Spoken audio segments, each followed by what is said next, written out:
வரஹ்மத்துல்லாஹி வபரகாத்துஹு. அன்பிற்குரிய சகோதரர்களே, தமிழ்நாடு தௌஹீத் ஜமாத் மற்றும் பகுத்தறிவு கடவுள் மறுப்பு இயக்கத்தினர் எதிரான இந்த விவாத அரங்கம் ஆரம்பமாக இருக்கின்றது. 4 தலைப்புகளாக இந்த விவாத அரங்கம் முடிவு செய்யப்பட்டிருப்பதை தாங்கள் அறிவீர்கள்.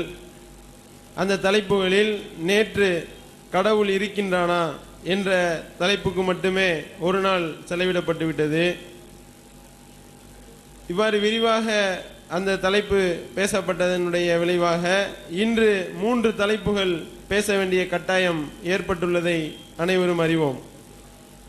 நம்ம கடவுள் மறுப்பு இயக்க சகோதரர்களோடு நேற்று கலந்துரையாடல் நிகழ்த்தியதில் 3 தலைப்புகளையும் மிக விரிவாக பேசப்பட வேண்டும் என்பதன் அடிப்படையில் 3க்கும் 5 மணி நேரம் தேவைப்படும். அதனால் ஒரு நாள் நம்ம கூடுதலாக எடுத்துக்கொள்வோம் என்று நாம் நம்முடைய தரப்பு சார்பாக கேட்டுக்கொண்டோம்.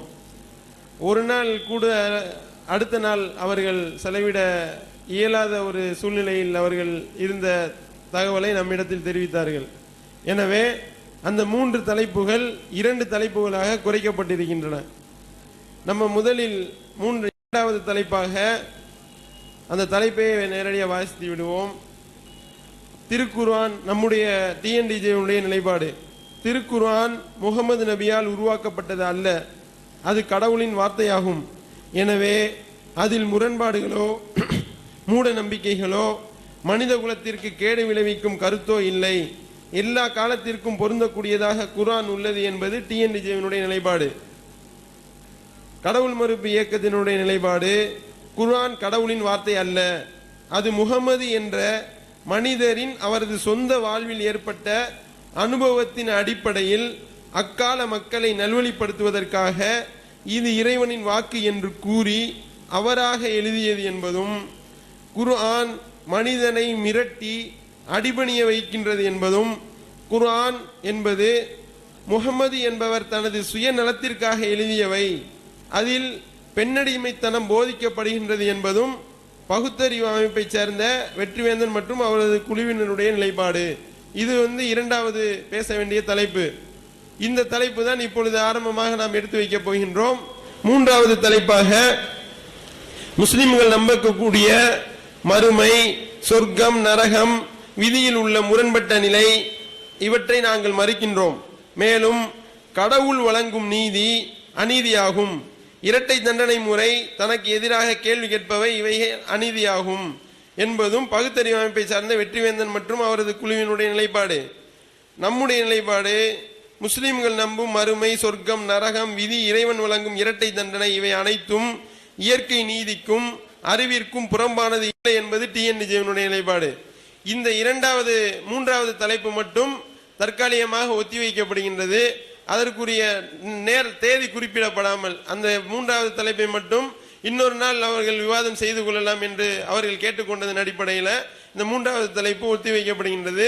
4வது தலைப்பாக நம்முடைய நிலைப்பாடு, பகுத்தறிவாதிகள் என்று தங்களை சொல்பவர்கள் செய்யும் சிலை வைத்தல், சிலைக்கு மாலை அணிவித்தல், சிலையை நோக்கி பேசுவது, மரியாதை செலுத்துவது, திருமணம் குறித்த கருத்து, பொங்கல் விழா, பிறந்தநாள் கொண்டாடுதல், திராவிட ஆரிய வேறுபாடு, மொழி வேற்றுமை, கருப்பு சட்டை தனி அடையாளம், நினைவு நாள், தனிமனித வழிபாடு, நினைவிடம் ஏற்படுத்துதல், இறந்தவர்களுக்கு விழா எடுத்தல், விதவைகள், பெண்கள் குறித்த நிலை, மதுபானம் பற்றிய நிலைப்பாடு, அனைவரும் அர்ச்சகராதல் போன்றவை பகுத்தறிவு என்ற பெயரால் மூட நம்பிக்கைகள் மலிந்து கிடக்கின்றன. இந்த செயல்பாடுகள் அனைத்தும் பகுத்தறிவுக்கு முரணானவை என்பது டிஎன்டிஜே நிலைப்பாடு.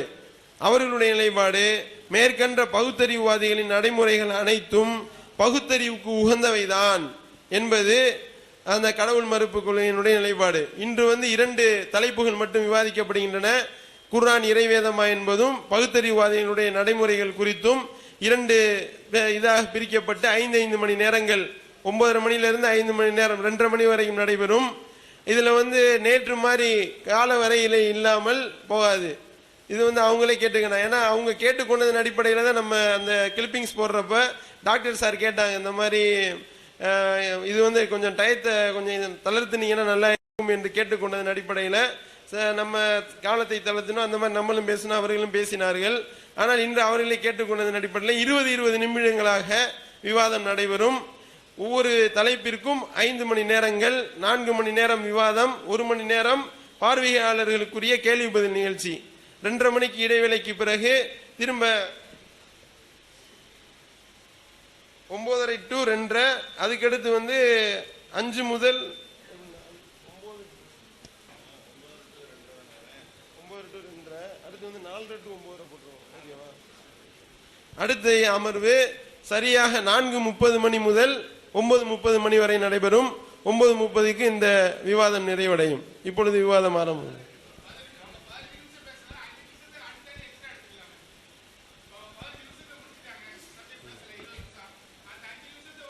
20 நிமிடம் தான் முதல்ல.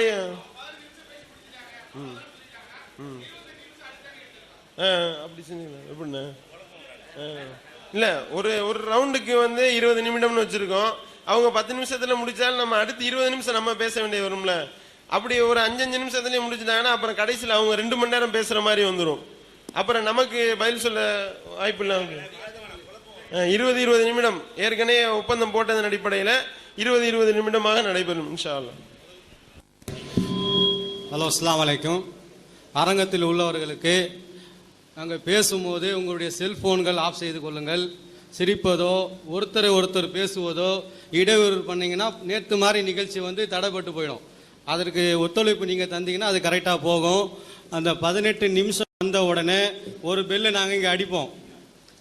இந்த அணிக்கு சேர்ந்தவர் இவர் அடிப்பார். அப்போ இன்னும் 2 நிமிஷம் இருக்குது. நீங்கள் புரிஞ்சுக்கணும், நீங்கள் பேசிய தொடர்ந்துக்கிட்டே இருந்தாலும் 20 நிமிஷம் முடிந்தவுடன் இந்த பெல் அடித்தவுடனே நிறுத்திடணும். எந்த டாப்பிக்கில் பேசிக்கிட்டே இருந்தால் கூட இதை முடிக்கிற இன்னும் 2 நிமிஷம் கொடுங்கலாம் கேட்கக்கூடாது, கொடுக்கப்படாது.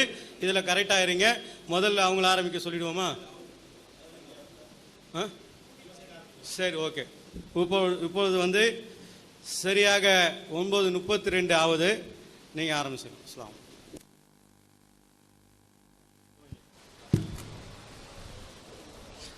அஸ்ஸலாமு அலைக்கும் வரஹ்மத்துல்லாஹ்.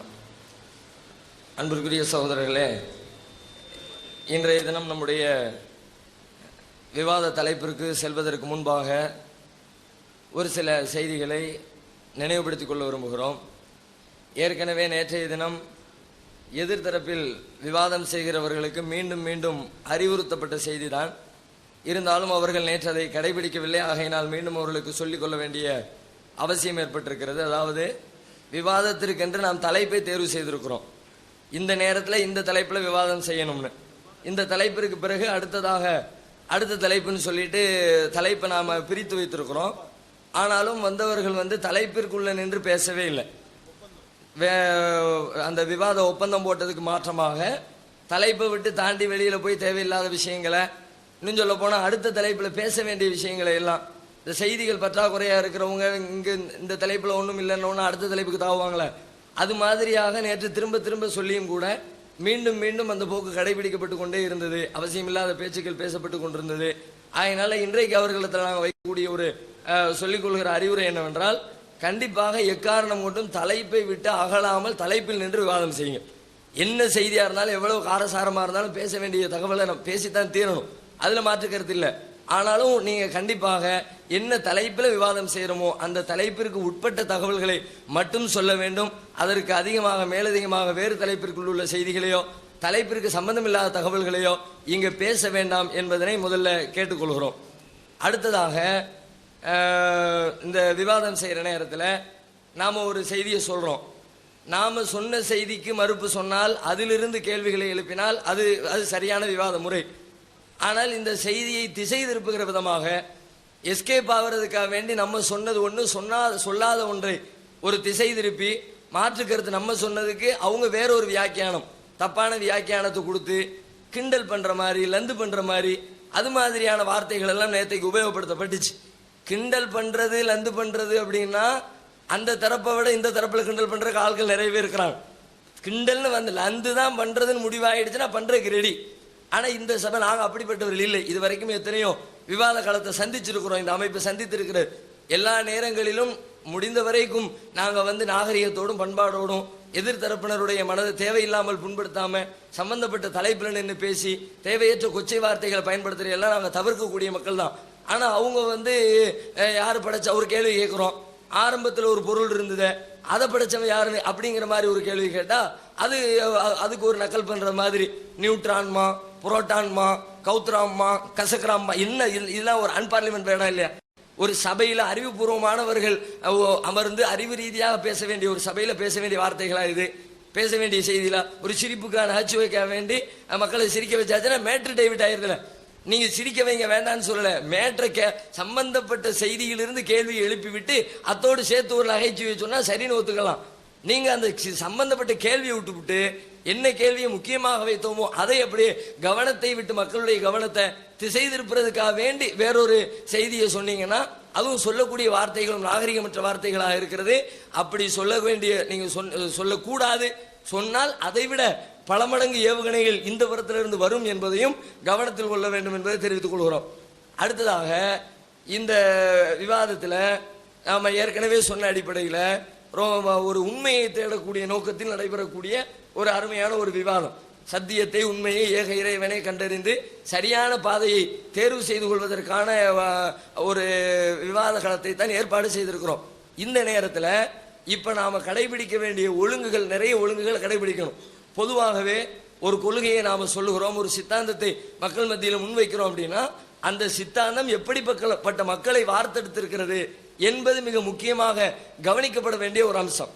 அதில் ஒரு கருத்தை கடவுள் மறுப்புன்ற கொள்கையை கொண்டிருக்கிறவர்கள் வந்து அமர்கிறார்கள். ஆரம்பத்திலிருந்து கடைசி வரைக்கும் அவர்களோடு என்றைக்கு நமக்கு தொடர்பு ஏற்பட்டதோ அன்னையிலிருந்து இந்த நிமிஷம் வரைக்கும் விவாத ஒப்பந்தம் போட்டதிலிருந்து நேற்றைக்கு விவாத ஒப்பந்தத்துக்கு விவாத நிகழ்ச்சிக்கு வந்து கலந்து கொண்டதிலிருந்து தொடர்ச்சியாக அவர்களிடத்தில் ஒரு ஒழுக்க கேட்ட பார்க்கிறோம். என்ன ஒழுக்கத்தை வந்து மற்றவர்கள் ஒழுக்கக்கேடாக இருக்கிறாங்க, நாங்கள் தான் ரொம்ப சுத்தம், எங்கள்கிட்ட தான் குற்றங்களே இல்லை, நாங்கள் தான் வந்து அதிகமாக தவறு செய்யாதவர்கள், ஆன்மீகவாதிகளிடத்துல தான், கடவுள் பக்தி உள்ளவர்களிடத்துல தான் குற்றம் குறைகள் இருக்கிறது என்றெல்லாம் நேற்றைக்கு பேசினவங்க இவங்களுடைய ஒழுக்கத்தை பார்த்தோம்னா ரொம்ப மோசமாக நாகரிகத்துக்கு எதிராக ஒழுக்கக்கேடாக. எந்த அளவுக்குன்னா சாதாரண ஒரு சிம்பிள் மேட்டர் சொல்கிறேன். ஒரு நிகழ்ச்சிக்கு ஏற்பாடு செய்யணும்னா டைம் ஃபிக்ஸ் பண்ணுறோம், காலை 9 மணிக்கு நிகழ்ச்சி ஆரம்பமாகும்னு. நேரத்தை நிர்ணயிச்சதுக்கு பிறகு அந்த நேரத்தில் வந்து நிற்கிறோமா இல்லையா? நாங்கள் நேரம்னு சொல்லிட்டா கரெக்டாக நாங்கள் மட்டும் இல்லை, எங்களை சார்ந்து இருக்கிற அத்தனை மக்களும் தொண்டர்களும் உறுப்பினர்களும் அந்த நேரம்னா நேரம் 15 நிமிஷத்துக்கு முன்னாடி வந்து உட்கார்ந்து ஆஜராகி நிகழ்ச்சியை எதிர்பார்த்து கொண்டிருக்கிறோம். ஆனால் அவங்களுடைய நிலைமை எப்படி இருக்குது? ஆரம்பத்திலிருந்து இன்னைக்கு வரைக்கும் குறிப்பிட்ட நேரத்தில் வந்து கலந்துக்கவே இல்லை. நேரம் தவறு. இது எவ்வளவு பெரிய அநீதின்னு முதல்ல யோசிச்சாங்களா? எவ்வளவு பெரிய அநியாயம் இது! எத்தனை பேருடைய நேரம்! நீங்க அரை மணி நேரம் லேட்டா வந்தீங்கன்னா 200 பேரை காக்க வச்சு ஒவ்வொருத்தருடைய அரை மணி நேரத்தையும் சேர்த்து சாப்பிடுறோமே, இது அவனுக்கு செய்யற அநீதி இல்லையான்னு யோசிச்சிருந்தால் இதை செஞ்சிருக்க மாட்டாங்க. கண்டிப்பாக இதுல வந்து ரொம்ப கரெக்டா நாங்க எங்களுடைய சித்தாந்தம் எப்படிப்பட்ட மக்களை உருவாக்கி இருக்குது, நாங்கள் பின்பற்றக்கூடிய சித்தாந்தம், நாங்கள் போதிக்கக்கூடிய விரும்பக்கூடிய மார்க்கம், அது சொன்ன சொல்ல நிற்கணும். அது முடியாத பயங்கரமான ஒரு சூழல் ஏற்பட்டாலே தவிர அதை தவிர்த்து தன்னால் இயலக்கூடிய காரியத்தில் முடிந்த வரைக்கும் சொல்ல காப்பாற்ற வேண்டும் என்பதில் மிக கவனத்தோடு இருக்கக்கூடிய ஒரு சித்தாந்தம் அப்படித்தான் எங்களுடைய சித்தாந்தம் உருவாக்கி இருக்குது. அந்த சித்தாந்தத்தை கொண்டவர்களிடத்துல அப்படி உருவாக்கல. ஆகையினால நேரத்தில் வந்து ரொம்ப கவனமாக இருந்து எதுக்கு இதை சொல்றோம்னா சும்மா குறை சொல்றதுக்கு இல்லை, இன்னும் அடுத்த ஒரு அமர்வு இருக்குது, அடுத்த அமர்வுலையாவது அந்த நேரத்தை வந்து கீப்பப் பண்ணுவாங்களா, நடைமுறைப்படுத்துவாங்களான்ற ஒரு எதிர்பார்ப்பில் தான் அதையும் இப்போது சொல்லிக் கொள்கிறோம். அடுத்ததாக வரக்கூடியவர்கள் அவங்க சில பேர் வர்றாங்க, அவங்க புறத்தில் ஒரு கடுமையான கட்டுப்பாடுகளை விதித்து ஏற்கனவே அறிவிப்பு செஞ்சு எவ்வளவு பேர் வரணுங்கிற நிர்ணயிச்சு அந்த அடிப்படையில் அதுக்கு தகுந்த மாதிரி ஒரு மண்டபத்தை ஏற்பாடு செஞ்சு மக்களை கூட்டி உட்கார வச்சிருக்கிறோம். அந்த வரவேண்டிய நேரத்தில் நேற்றைக்கு அவங்களுடைய தரப்புல இருந்து வர வேண்டிய பார்வையாளர்கள் காலையில் 9 மணிக்கு வந்திருக்கணும், வர காணும். சரி, அவங்க லேட்டா வந்த மாதிரி ஒரு அரை மணி நேரம் கழிச்சு அவங்களும் லேட்டா வந்திருக்கணும், அப்பவும் வர காணும். 1 மணி நேரம், 2 மணி நேரம், 3 மணி நேரம், 4 மணி நேரம் வர்றாங்க. அவங்களுடைய பார்வையாளர்கள் சாயங்காலம் 5 மணிக்கு வராங்க. சரி, 5 மணிக்கு வந்தவங்க பார்வையாளர்களா இருந்தாங்களா? வந்து உட்கார்ந்துக்கிட்டு பார்வையாளர்களா இருக்கல, உட்கார்ந்துக்கிட்டு பேசுறவங்களை நக்கல் பண்றது, லந்து பண்றது, கிண்டல் பண்றது, பேசாத போதும்னு சொல்றது, எங்களுக்கு எல்லாம் தெரியுங்கிறது, இதான் லட்சணமா? இதான் ஒரு சித்தாந்தத்தை சொல்றவங்க கொள்கையை பரப்புறவங்களுடைய போதனையா? அதுவும் 5 பேர் 10 பேர் வந்து உட்கார்ந்துக்கிட்டு 200 பேர் உட்கார்ந்துருக்கிறாங்க, எவ்வளவு ஒழுக்கமா உட்கார்ந்துருக்கிறாங்க. இந்த மக்களை அப்படி திசை திருப்பி அப்படி கிளப்பி விட எவ்வளவு ஆயிரும்? நினைச்சா அப்படி அவங்க செய்யறவங்க இல்லை எங்க மக்கள். ஆனால் யாரு செஞ்சாங்களா? நீங்க ஏதேனும் பேசும்போது மாற்று கருத்து சொல்லும்போது நக்கல் பண்ணி வாயை கொண்டாங்களா? போதும்போது நிப்பாட்டுனாங்களா? நேற்றுக்கு இங்க வந்து உட்கார்ந்து அவங்களுக்காக வேண்டி முன்வரிசையை ஒதுக்கி கொடுத்து முன்னாடி இருங்க, முன்னாடி வந்த முதலில் வந்தவர்கள் இது மாதிரி ஆக்ஷன். அது மாதிரி நம்ம பேசுறவங்க அப்செட் ஆகிட்டோம், மேட்ரு வராது. அதுக்காக வேண்டி இது விவாதத்தில் பின்பற்ற வேண்டிய முறையா? போதும் போதும் கை காட்டி நிப்பாட்டுற அறிவு இருக்குது, இதையெல்லாம் பேசாதன்னு சொல்ற கவனம் வந்து உட்கார வைக்கல. நாங்க பேசுறேன் நீ கேளு, அதுக்கு அவங்க கேள்வி கேட்பாங்க, பதில் சொல்லுவாங்க. அவங்க கேட்கறங்க, நாங்க பதில் சொல்லுவோம்.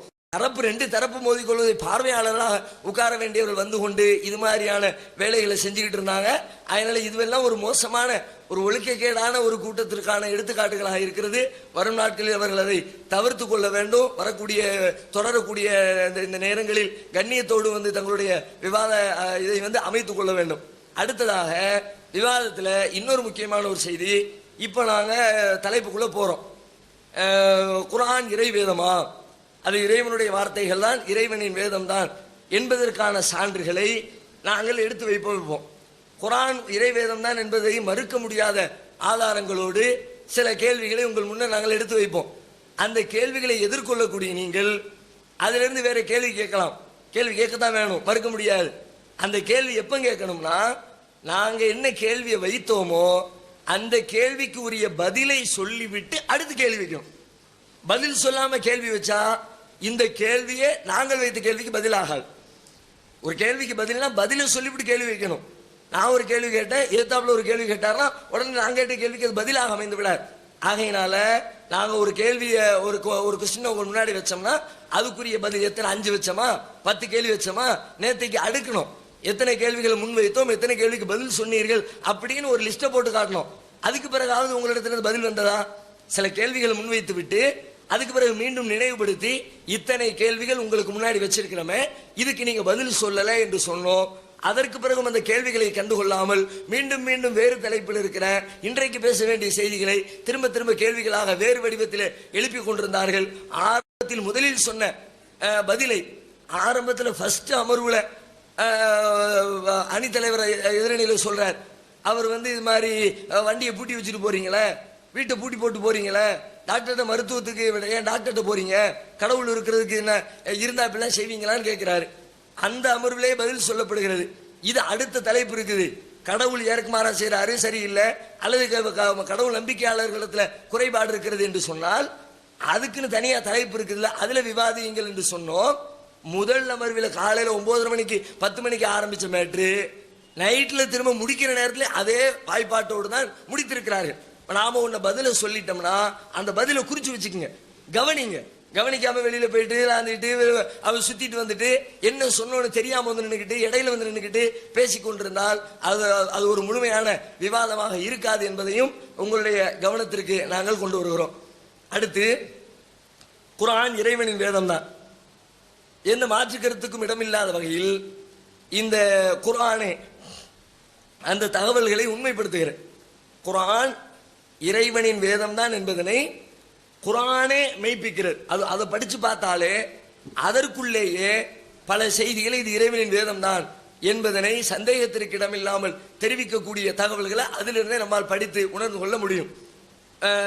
அதுக்கு குறிப்பாக இப்போ நாங்கள் சொல்லக்கூடிய குர்ஆன் இறைவனுடைய வார்த்தைகள் தான் என்பதற்கு எடுத்து வைக்கக்கூடிய மிக முக்கியமான சான்று என்னன்னா, நிறைய சான்றுகள் இருந்தாலும் இப்ப நாம வந்து ஒரு விஞ்ஞான யுகத்தில் இருந்து கொண்டிருக்கிறோம். விஞ்ஞானத்தினுடைய வளர்ச்சி கணக்கிலடங்காத வேகத்திலே போய்கொண்டிருக்கு. எதை செஞ்சாலும் அறிவியல் பூர்வமா விஞ்ஞான ரீதியாக சிந்திக்க வேண்டும் என்ற ஒரு மக்களுடைய எதிர்பார்ப்பு வளர்ந்திருக்கக்கூடிய ஒரு காலகட்டத்தில் நாம் வாழ்ந்து கொண்டிருக்கிறோம். எனவே இப்ப இந்த விஞ்ஞானத்தை மையப்படுத்தி உண்டான செய்திகளை நாங்கள் வந்து சொல்ல விரும்புகிறோம். விஞ்ஞானத்தை மையப்படுத்தி குர்ஆன் சொல்லக்கூடிய இன்றைய நவீன அறிவியல் ரீதியாக மெய்ப்பிக்கப்பட்டிருக்கிற சில விஞ்ஞான உண்மைகளை எடுத்து சொல்லி அதை திருக்குர்ஆன் இறைவனின் ஆதாரம் என்பதை நாங்கள் நிரூபிப்பதற்கு எங்களுடைய சான்றுகளை எடுத்து வைக்கிறோம். அதுல அந்த விஞ்ஞான உண்மைகளை பார்ப்பதற்கு முன்பாக கவனிக்க வேண்டிய மிக முக்கியமான முதல் அம்சம் என்னவென்று சொன்னால், நாங்கள் விஞ்ஞானத்தை எடுத்து சொன்ன உடனே ஏதோ குர்ஆன் என்பது முழுக்க முழுக்க விஞ்ஞானத்தை சொல்வதற்கு பாடம் நடத்துவதற்காக வேண்டி வந்த வேதம்னு நினைச்சுக்கொள்ள கூட.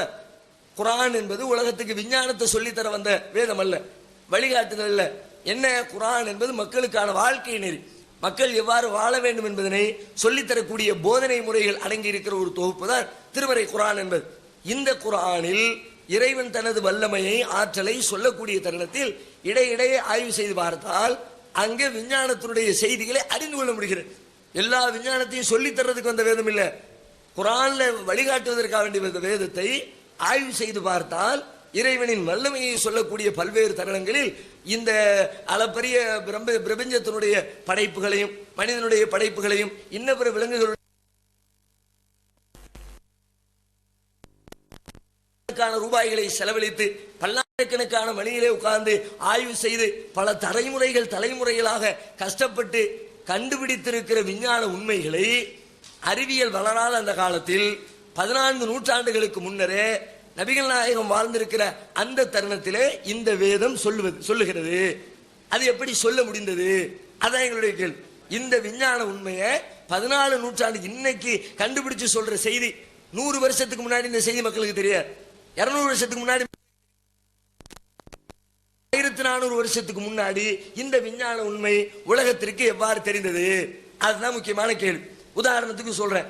16வது அத்தியாயத்தினுடைய 68, 69 ஆகிய வசனம். இந்த வசனத்தில் தேனீக்களை பற்றி குர்ஆன் சொல்லுகிறது. தேனியினுடைய படைப்பு, அதில் இருக்கிற சில அம்சங்கள். தேனை பற்றி அதில் கூட நீங்க பார்க்கலாம், உங்களுக்கு காட்சி கூட வருகிறது.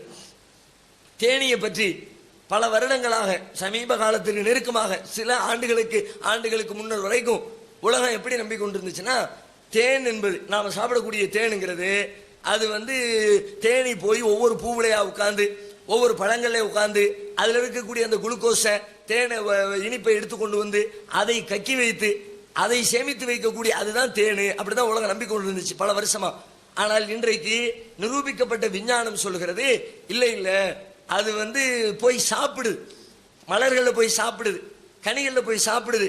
அந்த சாப்பாடு வயிற்றுக்குள்ள போன பிறகு உள்ள போய் அதுல ரசாயன மாற்றம் ஏற்பட்டு அதுல இருந்து வெளியே வருகிறது. சாப்பிட்டு முடிச்சிருது, சாப்பிட்ட சாப்பாடு உள்ள போய் ரசாயன கலவைக்கு பிறகு வெளியில் வருகிறது. வெளியில வர்றதுக்குன்னு ஒரு தனி வழியை ஏற்படுத்தி இருக்கிறான். மழை கழிவு வர்றதுக்குன்னு படத்துல 2 தெரியுது பாருங்க, 2 வயிறு இருக்கு. அது வெளிவரக்கூடிய பாதை 2 பாதை இருக்கிறது. உள்ளுக்குள்ள போனது வெளியில வருகிறது. வரும் பொழுது கழிவு வர்றதுக்கு ஒரு வழியும், இந்த ரசாயன மாற்றம் ஏற்பட்டதற்கு பிறகு தேன் வருவது அதுக்கு ஒரு பாதையும் இறைவன் ஏற்படுத்தி இருக்கிறான். அந்த பாதை வழியாக தேன் வருகிறது. அதுதான் உண்மையான தேன். அது வாயிலிருந்து கக்கி வைக்கிறது தேன் இல்லை. இது இன்றைக்கு நிரூபிக்கப்பட்ட விஞ்ஞான உண்மை. இது இந்த செய்தி திருமறை குர்ஆனை எடுத்து பார்த்தால் ரொம்ப தெளிவாக 14 நூற்றாண்டுகளுக்கு முன்பே குர்ஆன் சொல்லி இருப்பதை பார்க்கிறோம். 14 நூற்றாண்டுகளுக்கு முன்னர் இந்த செய்தி, இன்னைக்கு கண்டுபிடிக்கப்பட்ட செய்தி அன்றைக்கு எப்படி தெரியும்? நபிகள் நாயகம் தான் இதை சொல்லி இருந்தால் என்றால் நபிகள் நாயகத்துக்கு எப்படி தெரிந்திருக்க முடியும்? இன்னைக்கு கண்டுபிடிக்கப்பட்ட, இன்னைக்கு இருக்கிற கருவிகளை வச்சு ஆய்வு செஞ்சு கண்டுபிடிக்கிற எந்த ஒரு அறிவு ஞானமோ எக்யூப்மெண்ட்ஸோ எந்த ஒரு கருவிகளும் இல்லாத காலத்தில் சாதாரண மனிதராக இருந்திருந்தால் மக்களை வெறுமனே நல்வழிப்படுத்துவதற்காக நல்ல போதனைகளை சொல்லக்கூடிய ஒரு சாதாரண மனிதர் என்ற நிலையில் இருந்த நபிகள் நாயகத்திற்கு எப்படி தெரிந்திருக்கும்?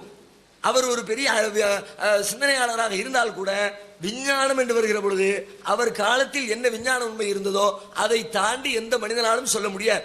காலத்தை தாண்டி மனிதனால் சிந்திக்க முடியாது. அவர் காலத்தில் வாழ்ந்த விஞ்ஞான செய்திகளை மாத்திரம்தான் கொஞ்சம் அப்படியே மாற்றி திரித்து சொல்லி இருக்க முடியும். இது சம்பந்தமே இல்லை. 1400 வருஷத்துக்கு முன்னாடி யோசிச்சு பார்க்க முடியாது. குர்ஆன் சொல்லுது. இதை வச்சு நாங்க என்ன உணர முடிகிறது? இதுல இருந்து என்ன புரிந்து கொள்கிறோம்? இது இந்த தேனியை எவன் படைத்தானோ, இந்த தேனியை மலர்களையும் கனிகளையும் போய் எவன் சாப்பிட வைத்தானோ, இந்த தேனியுடைய வயிற்றுக்குள்ள 2 வழிபாதையை அவன் ஏற்படுத்தினானோ அவன் தான் இதை சொல்லி இருக்க முடியும். இன்னைக்கு நீங்க சொல்லிடலாம், நான் சொல்லிடலாம், சாதாரண ஒரு மனிதன் சொல்லிடலாம். ஆனா 14 நூற்றாண்டுகளுக்கு முன்னர் யார் சொல்லி இருக்க முடியும்? அது மட்டும் இல்ல, இந்த தேனியை பத்தி சொல்றாங்க. தேனி என்பது பயணம் செய்கிற எத்தனையோ பறவைகள் விலங்குகளை பயணத்துக்கு பயன்படுத்துறோம். பயன்படுத்தக்கூடிய அந்த பறவைகள் விலங்குகள் எல்லாம் பழக்கப்படுத்தினா தான் ஒரு ஏரியாவுக்கு போயிட்டு திரும்ப வரும்.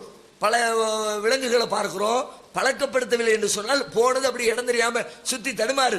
ஆனா இந்த தேனி தன்னுடைய உணவுக்காக வேண்டி எவ்வளவு தூரம் சென்றாலும் செல்லக்கூடிய அந்த தேனி மிக எளிதாக தன்னுடைய இருப்பிடத்திற்கு திரும்பி வந்து விடுகிறது. தேனியை பற்றி ஆய்வு செய்யக்கூடியவங்க சொல்லலாம், எத்தனை லட்சம் கிலோமீட்டர் போனாலும் ரொம்ப சிம்பிளா தன்னுடைய கூட்டுக்கு திரும்பி வந்துவிடும். தேனி பின்னாடியே சுத்துற அளவுக்கு இன்னைக்கு விஞ்ஞானம் வளர்ந்துருக்குது. நபிகள் நாயகம் காலத்தில் அது கிடையாது. ஆனா குர்ஆனை புரட்டி பாருங்க, இந்த அறிவியல் உண்மை. தேனியினுடைய வழி, தேனி எங்கே செல்கிறது, எப்படி அது லேசா திரும்பி வருது என்ற செய்தி எல்லாம் குர்ஆனிலே சொல்லப்பட்டிருப்பதை நம்மால் உணர்ந்து கொள்ள முடிகிறது. அது மட்டும் இல்ல, அது மருத்துவ குணம். அது கூட இன்னைக்கு பல பேர் சொல்றாங்க. குர்ஆன் அதையும் சொல்லி மெய்ப்பித்திருப்பதை நம்மால் பார்க்க முடிகிறது. இப்ப இதை வச்சு பார்க்கும் பொழுது குர்ஆன் இந்த செய்தி இது இறைவனிடமிருந்து வந்த செய்தி தான். இறைவன் தான் இதை சொல்லி இருக்கிறான், வேற யாராலும் சொல்ல மனுஷன் சொல்லி இல்லை. இது சாதாரண மனுஷனா இருந்தா இப்படி தன்னுடைய அறிவை தனது காலத்து விஞ்ஞானத்தை தாண்டி சிந்தித்திருக்க முடியாது என்பதனை தெள்ள தெளிவாக உலகத்திற்கு சொல்லி தருகிறது. இதை ஆதாரமாக நாங்கள் முன்வைக்கிறோம்.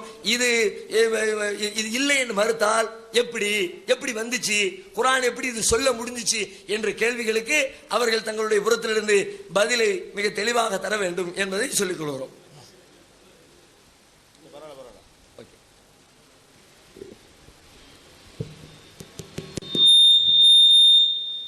உங்கள் எல்லோருக்கும் வணக்கம். தோழர் நிறைய குற்றச்சாட்டை வச்சாரு. நேற்று தலைப்பு மாதிரி பேசிட்டோம்.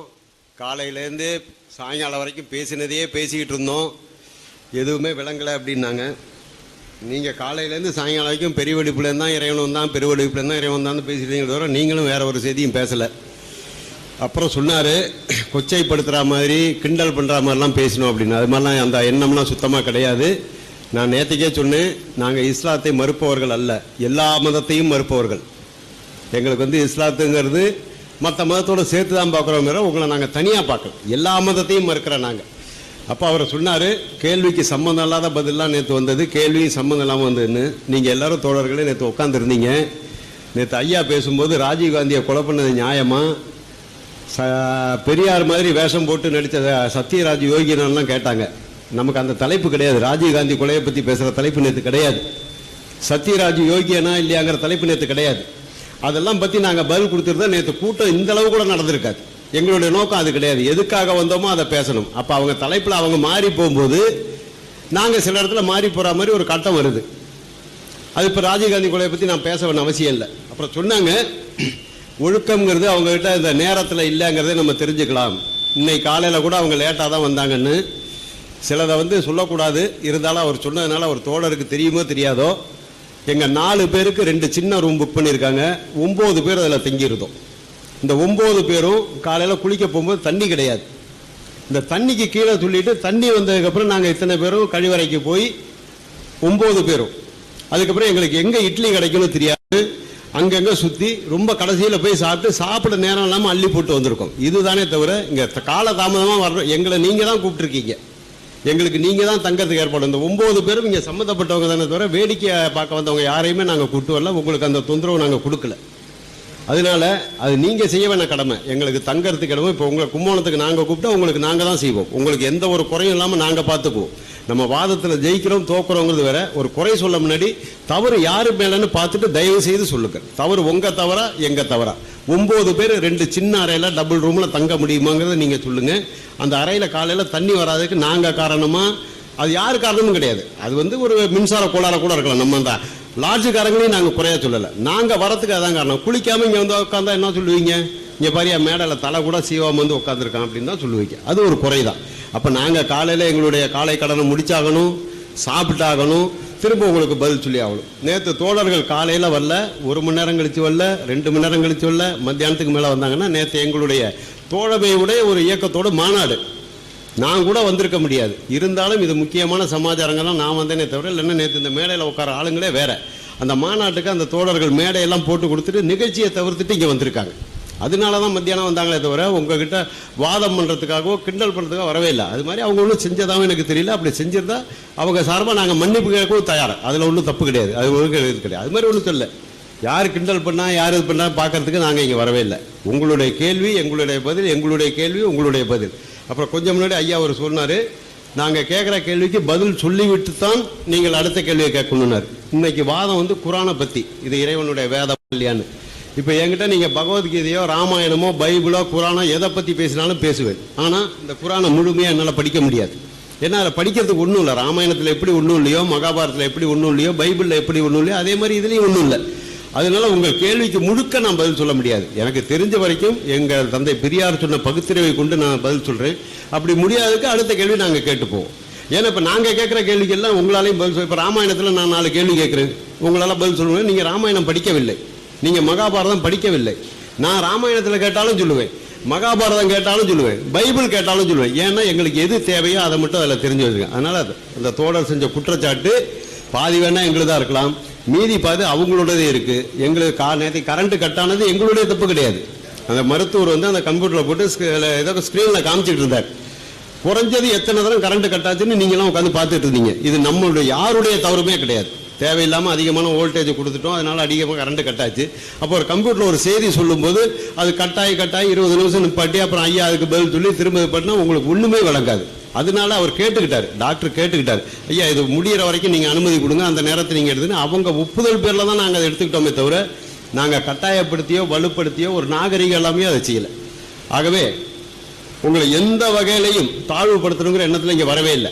ஒருவேளை இஸ்லாத்தில் ஏதாவது குரான் ஏதாவது நல்லது இருக்கா தெரிஞ்சுக்கிட்டா அதை பற்றி நாளைக்கு நாங்கள் எங்கள் மேடையில் பேசுறதுல நாங்கள் கொஞ்சம் கூட தயங்க மாட்டோம். ஏன்னா உங்கள்கிட்ட தெரிஞ்சுக்க தான் வந்திருக்கோமே தவிர அதே நேரம் நாங்கள் எதை சரின்னு நினைச்சிட்டோமோ அதையும் உங்களுக்கு சொல்லி ஆகணும்.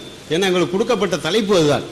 அதனால அந்த ஒரு தாழ்மையான இது வேண்டியதில்லை. நாங்கள் வந்து உங்களை அதை பண்ணணும் இது பண்ணணும்னு நினைக்க வரல. இதை சொல்ல வேண்டிய நிலைமைக்கு நான் ரொம்ப வருத்தப்படுறேன். இந்த தொடர் வாக்கு நிகழ்ச்சி. வணக்கம் தோழர்களே. அதாவது அவங்க கேள்விக்கு பதில் சொல்லிட்டு தான் அடுத்த கேள்விக்கு போகணுங்கிறது எந்த விதத்தில் நான் தெரியல. இப்போ நீங்கள் இதில் இருக்கிறவங்களே அதாவது ஒரு குரானை வந்து 7 வருடம் படித்தாதான் மௌலவிங்கிற பட்டம் தரீங்க. இங்கே எவ்வளோ பேர் மௌலவி பட்டம் வாங்கியிருக்கீங்க? முழுசாக குரானை படிச்சுட்டு வந்துருக்கீங்க சொல்லுங்கள், எவ்வளோ பேர் சொல்லுங்கள் பார்ப்போம். கொஞ்சம் கை தூக்குங்களா. அதாவது மௌலவி பட்டம் பெற்ற குரானை முழுதாக படித்து மௌலவி பட்டம் பெற்றவர்கள் அப்படி அப்புறம் எதுக்கு அந்த பட்டம் வச்சிருக்காங்க? சிறப்பா எல்லாத்தையும் படிச்சிருக்கவங்க தான் அப்படின்னு சொன்னாக்கா அப்ப அதுல இருந்து மிக குறிப்பா கேள்வி கேட்கணும்னா முழுசா படிச்சுக்கிறதுக்கு எதுக்கு அந்த 7 வருஷம் வச்சிருக்கணும்? அப்ப அவ்வளவு விஷயம் இருக்குங்கிறத நீங்க அதுல நீங்க ஒரு மறைமுகமா சொல்றீங்க இல்லையா? படிச்சு தெரிஞ்சுக்கிட்டு 7 வருஷம் ஆகும், அதுக்கு மேலே இன்னும் படிக்கணும்னு. அப்போ ஒரு வாதத்துக்கு வரவங்க முழுசா 7 வருஷம்லாம் படிக்க முடியாது. அவங்களுக்கு தெரிஞ்ச விஷயத்தை நீங்க இப்போ வந்து ஒரு தேனீக்கு இது இருக்குன்னு சொன்னீங்கன்னா இதுக்கு முன்னாடியே அறிவியல் அதாவது பிரமிடுலாம் 2000 வருஷத்துக்கு முந்தின விஞ்ஞானம். இதே இந்த அரபுக்காரர்கள் வந்து அந்த 2000 வருஷத்துக்கு முன்னாடி வானவியல் சாஸ்திரத்துல மிக அருமையான வந்து ஞானம் பெற்றிருந்தாங்க. அவங்களுக்கும் தெரியும், அதை மறுக்க முடியுமா அவங்க? இது வந்து ஒரு சிறிய விஷயம். இது வந்து ஒரு தேனீக்குள் உள்ள இருக்கு, தனியா இருக்கும். நேரடியா தேனை வந்து எடுத்து அதுல உள்ள இனிப்பை எடுத்து தனியா வச்சாக்கா அது வந்து வீணா போயிடுங்கிறது எல்லாம் தெரியும். அப்ப அதுல வந்து அது சேர்த்து வெளியிடுதுங்கிறது நம்ம சாதாரணமா பார்த்தாலே புரிஞ்சுக்க முடியும். இதுக்கு வந்து சிறப்பான ஒரு அறிவு வந்து அவசியங்கிறதெல்லாம் வந்து அறிவியல் அதாவது கடவுள் தான் அதை சொல்லி செஞ்சாருங்கிறதுக்கான ஒரு பெரிய பகுத்தறிவு எல்லாம் தேவைப்படாது. நீங்க வந்து ஒரு தேனியை தனித்தனியா ஒரு இனிப்பை எடுத்து சேர்த்து வச்சா ரொம்ப நாள் இருக்காது. நிச்சயமா அதுல ஒரு கெமிக்கல் இருக்கணும். அந்த கெமிக்கலுக்கு நேரடியா அந்த தேனி உறிஞ்சி அதுல வந்து சிறப்பான ஒரு விளக்கம் இருக்கணும் உள்ள. இதை போய் அவர் சொல்லிட்டாருங்கனால இறைவேதனை அதை உடனே ஒத்துக்கணுங்கிற இதெல்லாம் கிடையாது. அப்படி இருக்கும் போது இது வந்து நீங்க இப்ப இறை வேதமா அப்படின்னு வைக்கும் போது அதுல வந்து முதல் பக்கத்துல இருந்தே மறுப்பு இருக்கு. தாராளமா அதுல வந்து வெளிப்படுத்தலாம். ஒரு தேனியோட இதுன்னா இதை விட சிறப்பான அறிவியல் வந்து 2000 வருடத்துக்கு முந்தி எவ்வளவு சிறப்பான அறிவியல் இருந்ததுன்னு நீங்க அதை தெரிஞ்சுக்கணும். இதுலேருந்து தான் அதாவது கற்காலத்தில் நிச்சயமா 1400 வருஷத்துக்கு முன்னாடி கற்காலத்தில் யாரும் மனிதர் இல்லை. அவங்க ஆடை அதாவது எப்படி வந்து ஒரு உடை தயாரிக்க வேண்டும் என்பதோ, எப்படி வந்து ஒரு கட்டடம் கட்ட வேண்டும் என்பது ஒரு விஞ்ஞானம் இருக்க வேண்டுமோ அந்த மாதிரி வெறும் சாதாரணமாக ஒன்றும் இதில் போய் காட்டில் வாழ்ந்துக்கிட்டு இல்லை. 1400 வருஷத்துக்கு முன்னாடி 50,000 வருஷத்துக்கு முன்னாடி தான் காட்டில் வாழ்ந்துக்கிட்டு இருந்தாங்க. இப்போ வந்து ஒரு சாதாரணமாக ஒரு நடைமுறையில் இருக்கிற ஒரு பறக்கக்கூடிய நீங்கள் ஒரு இப்போ அறிவியல்னு போகும்போது அதில் நீங்கள் ஒரு விளக்கத்தை பார்க்கணும். நீங்கள் வந்து அதுலேயே பின்னாடி வரும். அதாவது நீங்கள் வந்து உங்களுக்கு இப்போது நீங்கள் வந்து ஒரு வாகனம் வழங்கப்பட்டிருக்கிறது. அதாவது அப்போ அதுக்கு ஒரு ஒட்டக வண்டியாக இருக்கலாம். பின்னாடி உங்களுக்கு சிறப்பான ஒரு வாகனங்கள் வழங்கப்படும். இதுவே வந்து குரானோட சிறப்புக்கு அதாவது இறை வேதங்கிறதுக்கு ஒரு அத்தாச்சு நீங்களே அது குரானில் சொல்லியிருக்கீங்க பக்கத்தை. அப்போ வந்து நீங்கள் சாதாரணமாக போவோம். நான் நாளைக்கு சொல்லுவேன், நாளைக்கு வந்து இப்போ காரு கீழே போகுது, நாளைக்கு வந்து வானத்தில் போவோம். அப்போ வந்து இது சிறப்பான நான் வந்து ஒரு மிகப்பெரிய அறிவாளி நீங்கள் ஒத்துக்கிறீங்களா? இது என்ன சாதாரணம்? இப்போ அதற்கு என்ன நீங்கள் ஒரு இறை வேதங்கிறது எந்த விதத்தில் சொல்ல முடியும்? இதை நீங்கள் சொல்லியிருக்கீங்களே, அதில் எப்படி சொல்கிறீங்க அதை? ஒரு சாதாரண ஒரு மாட்டு வண்டி இருக்குது, நாளைக்கு ஒரு பெருசாக தான் ஆகும். எப்படி இன்னைக்கு இருக்கிற பேனாவும் இன்னைக்கு இருக்கிற செல்லும் இப்போ இருந்த வடிவத்தில் இருந்துச்சா? இப்போ இருக்கிற அந்த மைக்கு இதுக்கு முந்தைய இப்படி தான் இருந்துச்சா? இப்போ இன்னும் நவீனம் ஆயிடுச்சு. காதில் வச்சுக்கிட்டு பேசுறது வந்துருச்சுல்ல. அதே மாதிரி இதுவுமே சொல்ல போறீங்க. நாளைக்கு உள்ள நவீனங்களை சொல்ல முடியும். நான் சொல்றேனே, நாளைக்கு வந்து இதை அப்படியே முப்பரிமாணத்தில் சினிமாவில் தெரியும். முப்பரிமாணத்தில் சினிமாவில் தெரிய போகுது. நாளைக்கு ஜீனோம், நாளைக்கு வந்து ஒரு இப்போ இருக்கிற வியாதிகளுக்கு உரைய வைத்த நிலையில் இந்த இப்போ மருந்து கண்டுபிடிக்கும் போதெல்லாம் அப்படியே உரை நிலையில் மனிதனை வச்சு நாளைக்கு அந்த மருந்து கண்டுபிடிக்கும் போது திரும்பி எழுப்பி இப்போ வந்து மனிதனை உயிர்ப்பிக்க முடியாதுங்கிறது உண்மையாக இருக்கலாம். நாளைக்கு வந்து நிச்சயமாக அவர்களை அதாவது செல் புதுப்பித்தல் வந்து அறிவியல் பூர்வமாக நிரூபிக்கப்படும் போது செல் இறந்து போனால் மனிதன் இறந்து போயிட்டான். நாளைக்கு வந்து செல் புதுப்பித்தல் நடக்க போகும்போது மனிதனை திரும்பி உருவாக்குவான். இறந்து போன மனிதனை மிக சிறப்பான மனிதனாக இருந்தால் அவனுக்கு பாதுகாக்கக்கூடிய வசதிகள் பல ஆயிரம் கோடி அவனுக்கு இருந்துச்சுன்னா அவன் வந்து அதை அப்படியே ப்ரிசர்வேஷனில் வச்சிருந்து அதை பின்னாடி வரலாம். இதுக்கான அறிவியல் இருக்குது. அப்படியே ஒரு எறும்பை வந்து ப்ரிசர்வேஷனில் வச்சுட்டு சபை நடுவில் உயிர்ப்பிச்சு காமிச்சிருக்காங்க. இதே மாதிரி மனிதனுக்கும் சாத்தியம். சில வகையான எலி வகைகள் அதை மாதிரி ப்ரிசர்வேஷன் பண்ணி வச்சு சபை நடுவில் வந்து உயிர்ப்பிச்சிருக்காங்க. எதையுமே முயற்சி சரியான முறையில் முயற்சி செய்யும் போது அது சாத்தியம். நீங்கள் முயற்சியில் தான் தோல்வியோட முடிஞ்சு முடிவில் இல்லை. இதுதான் அறிவியல். இதில் வந்து ஒரு சின்ன விஷயத்தை வச்சுட்டு முழுசாக சொல்லிடக்கூடாது. முதல் பக்கத்துலேருந்தே மறுப்புக்கு வரேன். இது வந்து எந்த விதத்துலையும் முரண்படலை. இது வந்து எல்லா விதத்துலையும் யாருக்கும் பயப்படலை. 16, 17வது பக்கம் இதே புத்தகத்தில் என்ன சொல்லியிருக்கீங்கன்னா, அதாவது விளைவுகளுக்கும் நெருக்கடிகளுக்கும் அஞ்சு இரட்டை நிலை மேற்கொள்ளுதல், வயது அதாவது யாரிடம் பேசுகிறோமோ அவர்கள் மனம் கோணக்கூடாது என்பதற்காக அவர்களிருந்து ஆதாயம் பெறுவதற்காக வளைந்து கொடுத்து பேசுது. கவலை துன்பம் அதாவது முன்னர் தவறாக விளங்கியதை பின்னர் சரியாக விளக்குதல், முன்னர் பேசியதை மறந்து விடுதல். இதை வந்து 16வது பக்கத்தில் குரானுக்கு போகிறதுக்கு முன்னாடியே சொல்லியிருக்கீங்க. அதுக்கப்புறம் வந்து ஒரு பக்கத்தில் வந்து இது வந்து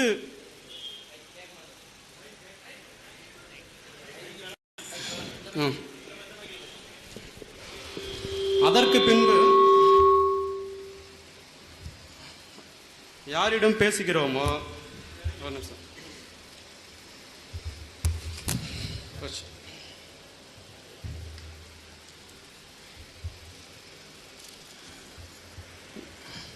யாரிடம் பேசுகிறோமோ அவர் மனம் கோணக்கூடாது என்பதற்காக அவர்களிடமிருந்து ஆதாயம் பெறுவதற்காக வளைந்து பேசுதல், அதாவது வளைந்து கொடுத்து பேசுதல், விளைவுகளும் நெருக்கடிகளும் வந்து இரட்டை நிலை மேற்கொள்ளுதல்ங்கிறது மூலம் கிடையாதுன்னு சொல்கிறீங்க.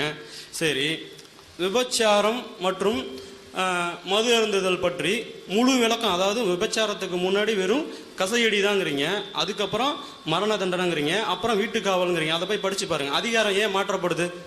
ஏன் வந்து நாளைய விஷயம், அதாவது முன்னுக்கு பின் முரணாக அள்ளப்பட்டது. இது வந்து காலம் மாறிடுச்சுன்னா காலம் மாறும்போது நீங்கள் இவங்க விஷயத்தை மாற்றுறீங்கல்ல. ஏன் இப்போ 1500க்கு முடிவு சொன்னதுக்கு இன்னும் காலம் மாறலையா? சைபர் கிரைம் வந்துருச்சு இல்லை? இப்போ நேற்று இருந்துச்சா? நேற்று கரண்ட் இருந்துச்சா? நேற்று மின்சாரம் இருந்துச்சா? நேற்று வந்து AK-47 இருந்துச்சா? இன்னைக்கு வாகனம் புதுசா? நேற்று வாகனமே இல்லையே. இன்னைக்கு வாகனம் எவ்வளோ ஆக்சிடென்ட் நடக்குது. ரோடு சட்டம் வந்துருச்சு. அதில் சட்டம்னா நீங்கள் ரோடு டேக்ஸ் கட்டாததுலேருந்து இன்சூரன்ஸ்லேருந்து எல்லாமே குற்றமாக்கியிருக்காங்கல்ல. இதுக்கு ஏன் நீங்கள் நடைமுறைகளுக்கு ஏன் அதெல்லாம் சொல்லலை? இன்னைக்கு வந்து புதுசான குற்றங்களே வரலையா? 1400 வருஷத்துக்கு முந்தைய முடிஞ்சு போச்சு அவங்க விஷயம். அது இறைவேதம்னா ஏன் 1400 வருஷத்துக்கு முந்தைய இன்னும் ஒன்றுமே சொல்லலாம்? ஏன் அதை மாற்றிக்கிட்டீங்க? ஒரு 3 நாளுக்கு, அதாவது நீங்கள் 6 மாதத்துக்கு முந்தைய அருளப்பட்டதாக இருக்கட்டுமே, அங்கே மாற்றிருக்கீங்கல்ல. ஏன் அதை மாற்றம் வருது? அந்த மாற்றத்தை முன்னாடியே சொல்லணும்ல. நீங்கள் ஃபர்ஸ்ட்லேயே சொல்லியிருக்கணும் அந்த விஷயத்த. அப்போனா முரண்படுறீங்க நீங்கள். அதான் முதல்ல முரண்படுறீங்க. முரண்பட்டதுனால தானே 3 நாள் கழிச்சு மாற்றினீங்க. இப்போ 1500 வருஷம் கழிச்சு மாற்றாமல் அதே வச்சுருந்தீங்கன்னா அது முரண்பாடாக உங்களுக்கு தெரியலையா? 3 நாளுக்கு அப்புறம் சொன்ன ஒரு விஷயத்த நீங்கள் மாற்றிருக்கீங்க. அது காரணம் என்ன சொல்லவா இருக்க முடியும்? முதல்ல யோசிச்சு சொல்ல வேண்டியதானே. இறைவேதமாக இருந்தால் எல்லாத்தையும் முடிய யோசிக்கணும். காரணம் பார்க்கக்கூடாது. எல்லாருக்கும் யாருக்கும் பயப்படக்கூடாது. இப்படி நட, இதுதான் உனக்கு மரண தண்டனைனா மரண தண்டனை. 100 கசைனா 100 கசையடி. நீ இன்னும் 1000 வருஷம் கழிச்சு அதாண்டா உனக்கு தண்டனைன்னு சொல்லணும். முதல்ல மக்கள் ஏற்றுக்க மாட்டாங்கன்னா முன்னாடி ஒன்று சொல்கிறது. எல்லா அடிமைகளையும் விடுதலை பண்ண நீ ஏன் முன்னாடியே சொல்லல? அடிமை செஞ்சா மக்கள் ஏற்றுக்க மாட்டாங்க. ஏன் அதான் நீ பார்க்குற? நீ கடவுள். ஆகுகன்னு சொன்னால் ஆகும், கேட்கணும். நீனு மக்களை எல்லாத்துக்கும் என்னுடைய அனுமதி இல்லாமல் ஒரு இலை கூட கீழே விடாதுன்னு ஆளுமை இருக்கிற அளவுக்கு சொல்ல முடிஞ்ச உன்னால ஒரு விஷயத்த சொல்லி மக்களை வந்து அதாவது அந்த வழியில் போகிறதுக்கு உங்களால் நடத்த முடியாதா? அந்த விஷயத்தில் மட்டும் உங்களுக்கு ஏன் எட்டி நிற்கிறீங்க? ரூல்ஸை மட்டும் போட்டுட்டு பேசிக்கிட்டே இருக்கலாமா? இந்திய நடைமுறை சட்டம் என்ன சொல்லுது? சிகரெட் பிடிக்கக்கூடாதுன்னு சொல்லுது. ஓரமாக நின்று யார் சிகரெட் பிடிக்காமல் இருக்கீங்க? இதுதான் இந்திய நடைமுறை சட்டம். குரான் அப்படி தானே சொல்லியிருக்கு. எந்த விதத்தில் மனிதனுக்கு கட்டுப்பாடு விதிச்சிருக்கு ஒரு விஷயத்தில்? நீங்கள் சொன்னது மட்டும் அப்படியே செஞ்சுட்டு போயிடுறாங்களா? எல்லாம் எவ்வளோ பேர் அதை நீங்கள் அப்படியே ஃபாலோ பண்ணுறீங்க? அல்லாஹ்வுக்கு பிறஞ்சு மறுமையில் மட்டும் அதை தண்டனை இருக்குது. நாம் இடையில பூந்து யாரையும் கட்டுப்படுத்துறது இல்லைனாக்கா இது இந்திய நடைமுறை சட்டத்துக்கு அதுக்கு எந்த வித்தியாசமும் இல்லை. கண்டுபிடிச்சா தண்டனை. இல்லைன்னா தண்டனை இல்லைன்னா அது என்ன விஷயம் இருக்க முடியும்? நியாய தர்மத்தை பார்த்து அறிவியலுக்கு ஒத்து வரும் போது தான் எல்லாத்தையுமே ஏற்றுக்கணும். 1500 வருஷத்துக்கு முன்னாடி எவ்வளோ மாறி போச்சு, குற்றங்கள் மாறி வந்துருச்சு. இப்போ வந்து அதையே வச்சுக்கிட்டு மாற்றம் இருக்கு. இதில் ஏன் மாற்றி சொன்னீங்க? ஒரே வசனத்தோட முடிச்சிருக்கணும். ஒரு இடத்துல சொல்லியிருக்கேன், அது நான் வந்து பேசிட்டு இருக்கும்போது அதில் நேரம் போயிடுங்கிறதுக்காக நான் சொல்கிறேன். அதில் வந்து என்ன சொல்லியிருக்கீங்கன்னா, எந்த சமயத்துலையும் முரண்படாத விஷயங்கள், முரண்பாடு இருந்துச்சுன்னா நீங்கள் ஒரு முரண்பாடை நீங்கள் வந்து கொண்டு வந்தால் இறைவேதமாக இருக்க முடியாதுன்னு நீங்களே சொல்லியிருக்கீங்க. ஏன் 2 வசனம் சொல்கிறீங்க? தப்பு. யோசிச்சு நாளைக்கு என்ன நடக்குன்னு இன்னைக்கு சொல்லணும். 1500 வருஷத்துக்கு சேர்த்து சொல்லணும். அப்பயே 6 மாதத்துட்டே உங்களை இதை மாற்றிருக்கீங்களே. நீங்கள் என்ன சொல்லுவீங்க? விளக்கம் என்ன சொல்லுவீங்கன்னு எனக்கு தெரியும். நீங்கள் அதுக்காக நீங்கள் என்ன சாடனாலும் பரவாயில்ல. குழந்தைங்க வந்து 3 மாதத்து குழந்தைக்கு ஒரு உணவும் 6 மாதத்து குழந்தைக்கு ஒரு உணவும் என்னென்ன கொடுக்கணும்னு தெரியும். அப்போ நீங்கள் ஒரு 21 வயசில் என்ன நடக்கும்னு தெரிகிறப்போ அதிகபட்ச சட்டத்தமாக நீங்கள் ஒன்று சொல்லணும். இதுதான் ஏன் சரின்னு அப்போ சொல்லணும்னா, மக்கள் மாற நீங்கள் சொல்கிறீங்கன்னா மாற்றம் இதில் வந்திருக்கணும். 1100 வருஷத்துக்கும் அந்த மாற்றம் இல்லை. நீங்களே மாற்றிருக்கீங்க 6 மாதத்துக்கு ஒருத்தரை. அப்போ அது சரியில்லை. அதை வந்து இறைவேதனமாக ஏற்றுக்கொள்ள முடியாது. மாற்றங்கள் உட்பட்டது. மாற்றம் ஒன்றுமே நிரந்தரம். மாற்றம் வந்துக்கிட்டே தான் இருக்கும். மாற்றத்தை ஏற்றுக்கிட்டு மாறிக்கணும். அதுதான் பகுத்தறிவு. இதுக்கு இன்னும் நிறைய உதாரணங்கள் இருக்குது, வருஷலாக இருந்துகிட்டு இருக்கு. போதுமான அளவில் ஐயா அவருக்கு பேசுவார். சகோதரர்களே, உங்களுடைய தலைப்பு குர்ஆன் இறைவனுடைய வேதமா? குர்ஆன் இறைவனுடைய வேதமா என்ற கேள்விக்கு நாங்கள் என்ன பதிலை சொல்ல வேண்டும் என்று நீங்கள் எதிர்பார்க்கிறீர்கள்? இறைவனுடைய வேதம் என்று நாங்கள் சொன்னாலும், இறைவனுடைய வேதம் அல்ல என்று நாங்கள் சொன்னாலும்,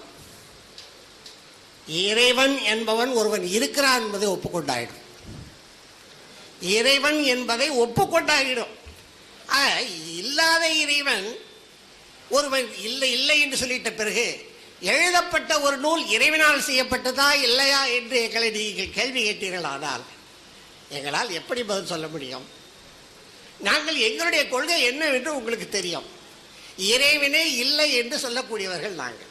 எங்களை பார்த்து குர்ஆன் இறைவனுடைய வேதமா என்று கேட்கிறீர்கள். எங்களுடைய ஐயம் எல்லாம் என்னவென்று சொன்னால், நான் நேற்றுக்கு பேசிய தொடர்ச்சியாகவே சில விஷயங்களை சொல்கிறேன். மதங்களின் மீது மக்களுக்கு இருக்கும் பற்று கொஞ்சம் கொஞ்சமாக விலகி கொண்டே வருகிறது. நிறைய உதாரணங்கள் சொல்லலாம். ஒரு கட்டுப்பாடு இல்லை, ஒழுக்கம் இல்லை, அன்பு இல்லை, பண்பு இல்லை, பாசம் இல்லை. இதெல்லாம் மதத்தினுடைய விளைவுகளாக நாங்கள் சொல்லிக் கொண்டிருக்கிறோம்.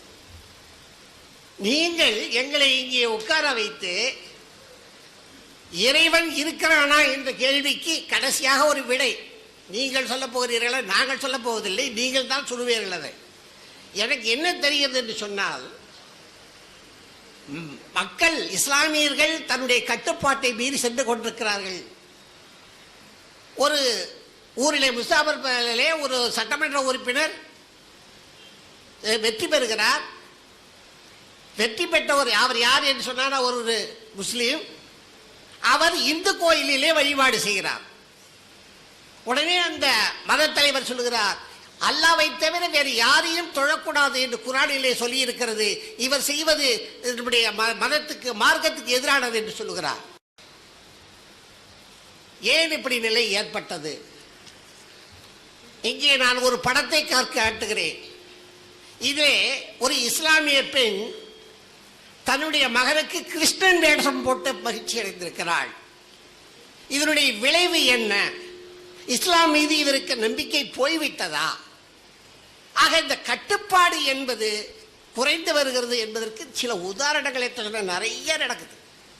ஆனால் நீங்க கடைசியா இந்த கூட்டத்தினுடைய முடிவிலே இறைவன் இருக்கின்றானா இல்லையா என்ற ஒரு முடிவுக்கு எங்களை அழைத்து பேச வைத்ததற்கு காரணம் நான் என்ன சொன்னால், நாங்களே நாத்திகர்களே கடவுளை ஒப்புக்கொண்டு விட்டார்கள்.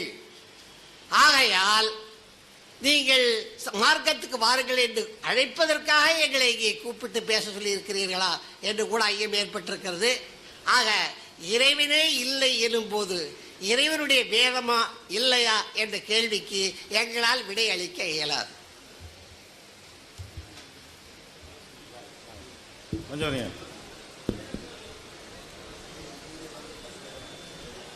அன்புள்ள சகோதரர்களே, இந்த குர்ஆன் இறைவேதமா என்கிற தலைப்பில் பேசும் பொழுது எதிர்த்தரப்பில் பாதிக்க வந்தவங்களுக்கு ஒரு செய்தியை மட்டும் நான் பதிவு செஞ்சுக்கிறேன். இதில் குர்ஆனுடைய தமிழாக்கம் என்பது இந்த அரபி மூலத்தோடு இருக்குதுல்ல, அதுதான் குர்ஆன். இதெல்லாம் மொழிபெயர்த்தவங்க எழுதி கொண்ட விஷயங்கள். சரியா? குர்ஆன்லேருந்து நீங்கள் கேட்குறதா இருந்தால் இந்த இதில் உள்ளதை தான் நீங்கள் கேட்கணும். இதெல்லாம் நாங்கள் புரிந்து கொண்டதை எழுதியிருப்போம். குர்ஆன் இறைவேதம் வாங்கும் போது என்ன செய்யக்கூடாது, இதையெல்லாம் நாங்கள் எடுத்து வைப்போம்ல, அப்போ நீங்கள் சொல்லணும். அந்த அடிப்படையை புரிந்து கொள்வதற்காக முதல் தகவலை நான் சொல்லிக் கொள்கிறேன். அது மாதிரி குர்ஆன்லேருந்து கேளுங்க. குர்ஆனில் புரிந்து கொண்டு ஒவ்வொருத்தரும் விளக்கம் சொல்லியிருப்பார். அதுலேருந்து கேட்குற இந்த தலைப்புக்கு வெளியே போனதாகிவிடும். அடுத்தது என்னென்னு கேட்டால், இப்போ நம்ம ஒரு வாதத்தை முதல்ல எடுத்து வைக்கிறோம். எடுத்து வச்ச வாதத்துக்கு அவர் என்ன பதில் சொல்கிறாருன்னு கேட்டால், இந்த கேள்விக்கு பதில் சொல்லிட்டு தான் அடுத்த கேள்விக்கு போகணுங்கிறது அது என்ன அறிவு அப்படின்னு கேட்குறாரு. அதான் அறிவு. ஒருவர் ஒரு கேள்வியை கேட்குறாரு, லாஜிக்காக அதில் ஒரு கேள்வியை கேட்குறாரு. பகுத்தறிவுனா ஆன்சர் இருக்கணும். ஆன்சர் இல்லைன்னா அதுக்கு அந்த தப்புன்னு அர்த்தம். இப்போ நாங்கள் என்ன கேட்டோம், அவர் என்ன சொல்கிறாருன்னு கேட்டால், இந்த நவீன வாகனங்கள்லாம் வரும்னு சொல்லியிருக்கீங்க, இது நானும் சொல்லுவேன், இது பெரிய விஷயமானு கேட்குறாரு. அது முன்னுரையில் நாங்கள் சில தலைப்புகளுக்கு சொல்லியிருக்கிறோம். விவாதத்தில் நாங்கள் என்னத்தை சொல்கிறோமோ அதுக்கு நீங்கள் சொல்லுங்கள். அது சிலதை ஊகிச்சு சொல்லலாம், நீங்கள் சொல்லுவீங்க. அது நாங்கள் சொல்ல மாட்டோம். எதை ஊகிச்சு சொல்லலாம், நாங்களே கூட சொல்லிவிடுவோம்னு சொல்லி வேண்டாவாதத்துக்கு நீங்கள் சொல்லுவீங்கல்ல, அதெல்லாம் டாப்பிக்கு. இவர் என்ன எடுத்து வச்சாரோ அது எத்தகையதாக இருக்கிறது. தேன் படத்தை போடுங்க. தேனி இல்லைங்க, உலகம் பூரா என்ன நினச்சிக்கிட்டு இருந்தது, 50 வருஷத்துக்கு முன்னாடி வரைக்கும் தேனீக்கள் பூக்களில் குளுக்கோஸை உறிஞ்சி அது அப்படி கொண்டுகிட்டு போய் இப்போ அந்த தேன் கூடில் சேமிக்குது என்று உலகம் நினச்சிக்கிட்டு இருந்தது. 50 வருஷத்துக்கு முன்னாடி தான் பெரிய பெரிய கருவிகள்லாம் வச்சு அதை பெருசுபடுத்தி பார்த்து கண்டுபிடிக்கும் பொழுது அது வாயில் உறிஞ்சிக்கிட்டு போகிறது கிடையாது, அது சாப்பிட்ருது. அது உணவாக சாப்பிட்ட உடனே அந்த தேனீக்களுக்கு உள்ள 2 ஸ்டமக்கு வயிறு இருக்கிறது. ஒன்று கழிவுக்கு உரிய ஒரு வயிறுங்கிறது அந்த குடல் மாதிரி இருக்கு பாருங்க, யூ மாதிரி. அது அந்த யூ மாதிரி இருக்கு, அது ஒரு வயிறு. அந்த மஞ்சளா இருக்கு பாருங்க, அது ஒரு வயிறு. 2 வயிறு உள்ளுக்குள்ள உள்ள விஷயம், இதனால விளங்கணும். இந்த 2 வயிறு வெளியே தெரியாது. நம்ம இப்படி படத்தில் இப்படி காட்டுறமே தவிர 2 வயிறுமே வெளியே தெரியாது. 2 ஓட்டை இருக்கும், அந்த 2 ஓட்டையும் கூட உங்களுக்கு தெரியாது. அதெல்லாம் பெரிய 1000 மடங்கு பெரிதுபடுத்தி பார்த்தா தான் அதில் 2 துவாரம் இருக்கிறது மனுஷனுக்கு தெரிய வரும். அதுக்கு பெரிய ஒரு 4 மீட்டர் உள்ள ஒரு பொருள் கிடையாது. அந்த 2 துவாரமும் பக்கத்து பக்கத்துலாம் இருக்கும், அது கண்டுபிடிக்கவே இயலாது. அப்போ குர்ஆன் என்ன வார்த்தையை சொல்லுதுன்னு கேட்டால், தேனீக்கள் மலர்களிலிருந்து அதனுடைய தேனை உறிஞ்சி சாப்பிடுகின்றன, அது உணவாக உட்கொள்ளுது என்கிற விஷயம் சொல்லப்படுகிறது. ஒன்று. இரண்டாவது, அதனுடைய வயிறுகளிலிருந்து தேன் வெளிப்படுகிறது. வயிறே நமக்கு தெரியாது, வயிறு உள்ள இருக்கிறது. அப்போ வயிற்றுல இருந்து தான் வருதுன்னு சொல்லும் பொழுது உள்ள சாப்பிட்டு அங்கே ரசாயன மாற்றம் நடந்து அது வழியாக வருதுன்னு இது சொல்லப்படுதுங்க. இது இந்த வாகனங்களை ஊகித்து சொல்ற மாதிரி ஒரு செய்தியா? முகம்மதுக்கு 1400 இறைவேதமாங்கிற டாப்பிக்கில் இறைவன் முகமது கொண்டாந்து கொடுத்தாருன்னு இருந்தால் அது வாதத்துக்குரியதே இல்லை. அப்படின்னா அதுக்கு வாதமே நீங்கள் வரமாட்டீங்க, நாங்களும் வரமாட்டோமே. இறைவன் தான் முகமது நான் கொடுத்தாருன்னு போட்டோ காட்டினா ஒத்துட்டு போகிற விஷயம். அப்போ அந்த மாதிரி விஷயமா இல்லாத போது அந்த செய்தி இறைவன் சொன்ன செய்தி மாதிரி இருக்கிறதா, மனிதன் சொன்ன செய்தி மாதிரி இருக்கிறதா அப்படின்னு பார்க்குறோம். முகமது ஒரு இன்னும் சொல்ல போனால் அந்த காலத்தில் எழுத படிக்க தெரியாத காலம், காட்டுமிராண்டி காலம், மூட நம்பிக்கை நிறைஞ்சிருந்த ஒரு காலம். அது அரபு நாடு, அதை விட அந்த காலத்தில் மூழ்கி இருந்த காலம். இதை சொன்ன முகமதுக்கு எழுத படிக்க தெரியாது. அப்போ அந்த மாதிரி ஒரு நாடோடிகளாகவும் காட்டுமிராண்டிகளாகவும் வாழ்ந்த அந்த சமுதாயத்தில் பிறந்த ஒருத்தர் தேனீக்கள் மலர்களிலிருந்து உறிஞ்சி உணவாகத்தான் உட்கொள்ளுகின்றன என்று 50 வருஷத்துக்கு முன்னாடி கண்டுபிடிச்ச ஒரு விஷயத்தை, 1350 வருஷமாக உலகத்துக்கு தெரியாமல் இருந்த ஒரு விஷயத்தை, அது வயிற்றில் சாப்பிட்ட பிறகு வயிற்றில் இருந்து தான் தேன் வெளிப்படுகின்றன அப்படின்னு சொல்வதாக இருந்தால் 2 தான் அதுக்கு விடையா இருக்க வேண்டும். ஒன்று, முகம்மது இந்த நூற்றாண்டில் இப்போ வாழ்ந்து கொண்டிருக்கக்கூடிய ஒரு மனிதராக இருக்க வேண்டும், அப்போ சொல்லலாம், அதற்குரிய நாலேஜ் எல்லாம் வந்து விட்டது. அல்லது அவரையும் எங்களையும் உங்களையும் படைத்த கடவுள் தான் சொல்லியிருக்கணும். கடவுள் இல்லைன்னு நீங்கள் சொல்லுங்க, இது யார் சொல்ல முடியும்? அப்போ எப்படி இது இந்த விஞ்ஞானிகள் இவ்வளோ கஷ்டப்பட்டு கண்டுபிடிக்கிற ஒரு விஷயத்தை அவர் சொல்லியிருக்காரு. இதானே இவர் கேட்ட கேள்வி. இதுக்கு என்ன ஆன்சர்? நீங்கள் எப்படி சொன்னார், நீங்கள் பதில் சொல்லணுமா இல்லையா? ஒரு விஷயம் இருந்தால் இது முகமது சொன்னார், கடவுள் வேதம்னு சொன்னார், இதை நம்ம பார்க்குறோம். இதே முகமது எப்படி சொன்னார் என்று பதில் நீங்கள் சொல்லணுமா இல்லையா? சுயநலத்துக்கு உண்டாகிக்கிட்டாரு, அனுபவ அறிவை கொண்டு தான் விளங்கிக்கிட்டார்னா இதை விளங்குவதற்குரிய அந்த அனுபவ அறிவு என்ன? எந்த அனுபவ அறிவை கொண்டு கண்ணுக்கு தெரியாத அந்த துவாரத்தை எந்த அனுபவ அறிவில் அவர் விளங்கி கொண்டார்? தேனியை பிடிச்சி பார்த்து வச்சா கூட தெரியாது. ஏன்? அதையெல்லாம் பார்க்கறதுக்கு பெரிய கருவிகள், பெரிய கண்ணாடிகள், பெரிது பார்த்து காட்டக்கூடிய கண்ணாடிகள்லாம் வேண்டும். அப்ப இது பேசிக் என்ன? இந்த விஷயத்திற்கு நம்ம பதில் கேட்டோம்னு சொன்னா இதுக்கெல்லாம் பதில் சொல்லித்தான் ஆகணுமான்னு சொல்லி வேற ஒண்ணுக்கு சொல்றாரு. வாகனங்களை பற்றி சொன்னதாக சொல்கிறீர்கள், வாகனத்தை பற்றி புதிய புதிய வாகனத்தை நாங்களும் அதை விட வாகனத்தை சொல்லலாம், அதையே நாங்கள் சொன்னோம், வாதத்தில் அதை சொன்னோம். சொன்னதுக்கு பதில் சொல்லாம சொல்லாதுக்கு ஏன் பதில் சொல்றீங்க? நாங்க ஒன்னே ஒன்று தேனண்டு இல்லை, அள்ளி ஒன்று ஒன்றா போடுவோம். கண்டிப்பா அந்த காலத்து அறிவை கொண்டு சொல்ல முடியாது. அதெல்லாம் சின்ன விஷயத்திலிருந்து ஆரம்பிக்கிற தேனி எடுத்திருக்கிறோம். பெண்ணும் பெரிய செய்திகள்லாம் வருகிறது. ஒன்று ஒன்றா போடும்போது நம்ம என்ன செய்ய, இது எப்படி அன்னைக்கு உள்ள மனிதனுக்கு சொல்ல இயலுமா? இப்படி சிந்திப்பது பகுத்தறிவுல உள்ளதா இல்லையா? அப்ப அதைத்தான் நாங்கள் கேட்கிறோம். அந்த அடிப்படையில் அதுக்கு என்ன செய்யல, அதுக்கு இது வரைக்கும் ஆன்சர் சொல்லாத கேள்வி நம்பர் 1 பதில் சொல்ற வரைக்கும் லிஸ்ட் போட்டுக்கிட்டே இருப்போம். நீங்கள் ஆன்சர் சொல்லாத, சொல்ல முடியாத, ஏற்கத்தக்க ஒரு ஆன்சர் பதிலை நீங்க சொல்லி ஆகணும். அப்ப இதுதான் கேள்வி. அதுக்கு என்ன கேட்கிறாருன்னு கேட்டா இது ஓகே, நம்ம கேள்வி முடிஞ்சிருச்சு. அவங்க தரப்புல இருந்து கேட்கறாங்க, அதுக்கு நம்ம பதில் சொல்லி ஆகணும். அவங்க தரப்புல என்ன கேட்கறாங்க? முதல்ல பேசின ஒரு சகோதரர் என்ன செய்யறாருன்னு கேட்டா இந்த சில குறைகளை சுட்டி காட்டும் போது ஒரு பதில் சொல்றாரு. நாங்க 2 ரூம்ல 9 பேர் தங்கி இருக்கிறோம், நீ அதை தந்துட்டீங்கன்னு கேட்டாரு. 9 பேர் வர்றது என்கிட்ட சொன்னீங்களா? நீங்க 4 பேர் விவாதத்துக்கு வர்ற, 4 பேருக்கு ஏற்பாடு செஞ்ச, 4 பேருக்கு செஞ்சு நீங்களா 9 பேரை சேர்த்துக்கிட்டீங்கன்னா அது எங்களுக்கு தெரியுமா? அல்லது 9 பேர் வந்துட்டோம் அதனால கூட தாங்கன்னு கேட்கறதுல என்ன இது பெரிய விஷயம் இருக்குது? கேட்டா அவங்க கேட்கறதுலாம் எஸ்ன்னு சொல்றோம். நீங்க 4 பேர் வர்றதுன்னு சொன்னதுனால 4 பேருக்குரிய ஒரு ஏற்பாடை பண்ணணுமா? அல்ல எங்கள்கிட்ட 9 பேர்னு சொல்லி 9 பேர் நீங்க இந்த 2 தான் இருக்குன்னு அடைஞ்சு கிடக்குன்னு நாங்க சொன்னோமா? நீங்க 9 பேர் வச்சுக்கிற விஷயம் இப்ப கூட எங்களுக்கு 9 பேரை காணாம, முன்னாடி கூட காணா, இங்க கூட காணாம இருக்கிறது. நீங்க இருக்கிற 9 பேர்னு சொல்றீங்க. 9 பேர் அந்த மீதி உள்ள ஆளை எங்க ஒழிச்சு வச்சுக்கிறீங்க? அப்ப 9 பேர் வந்து அதெல்லாம் ஒரு பதில் கிடையாது.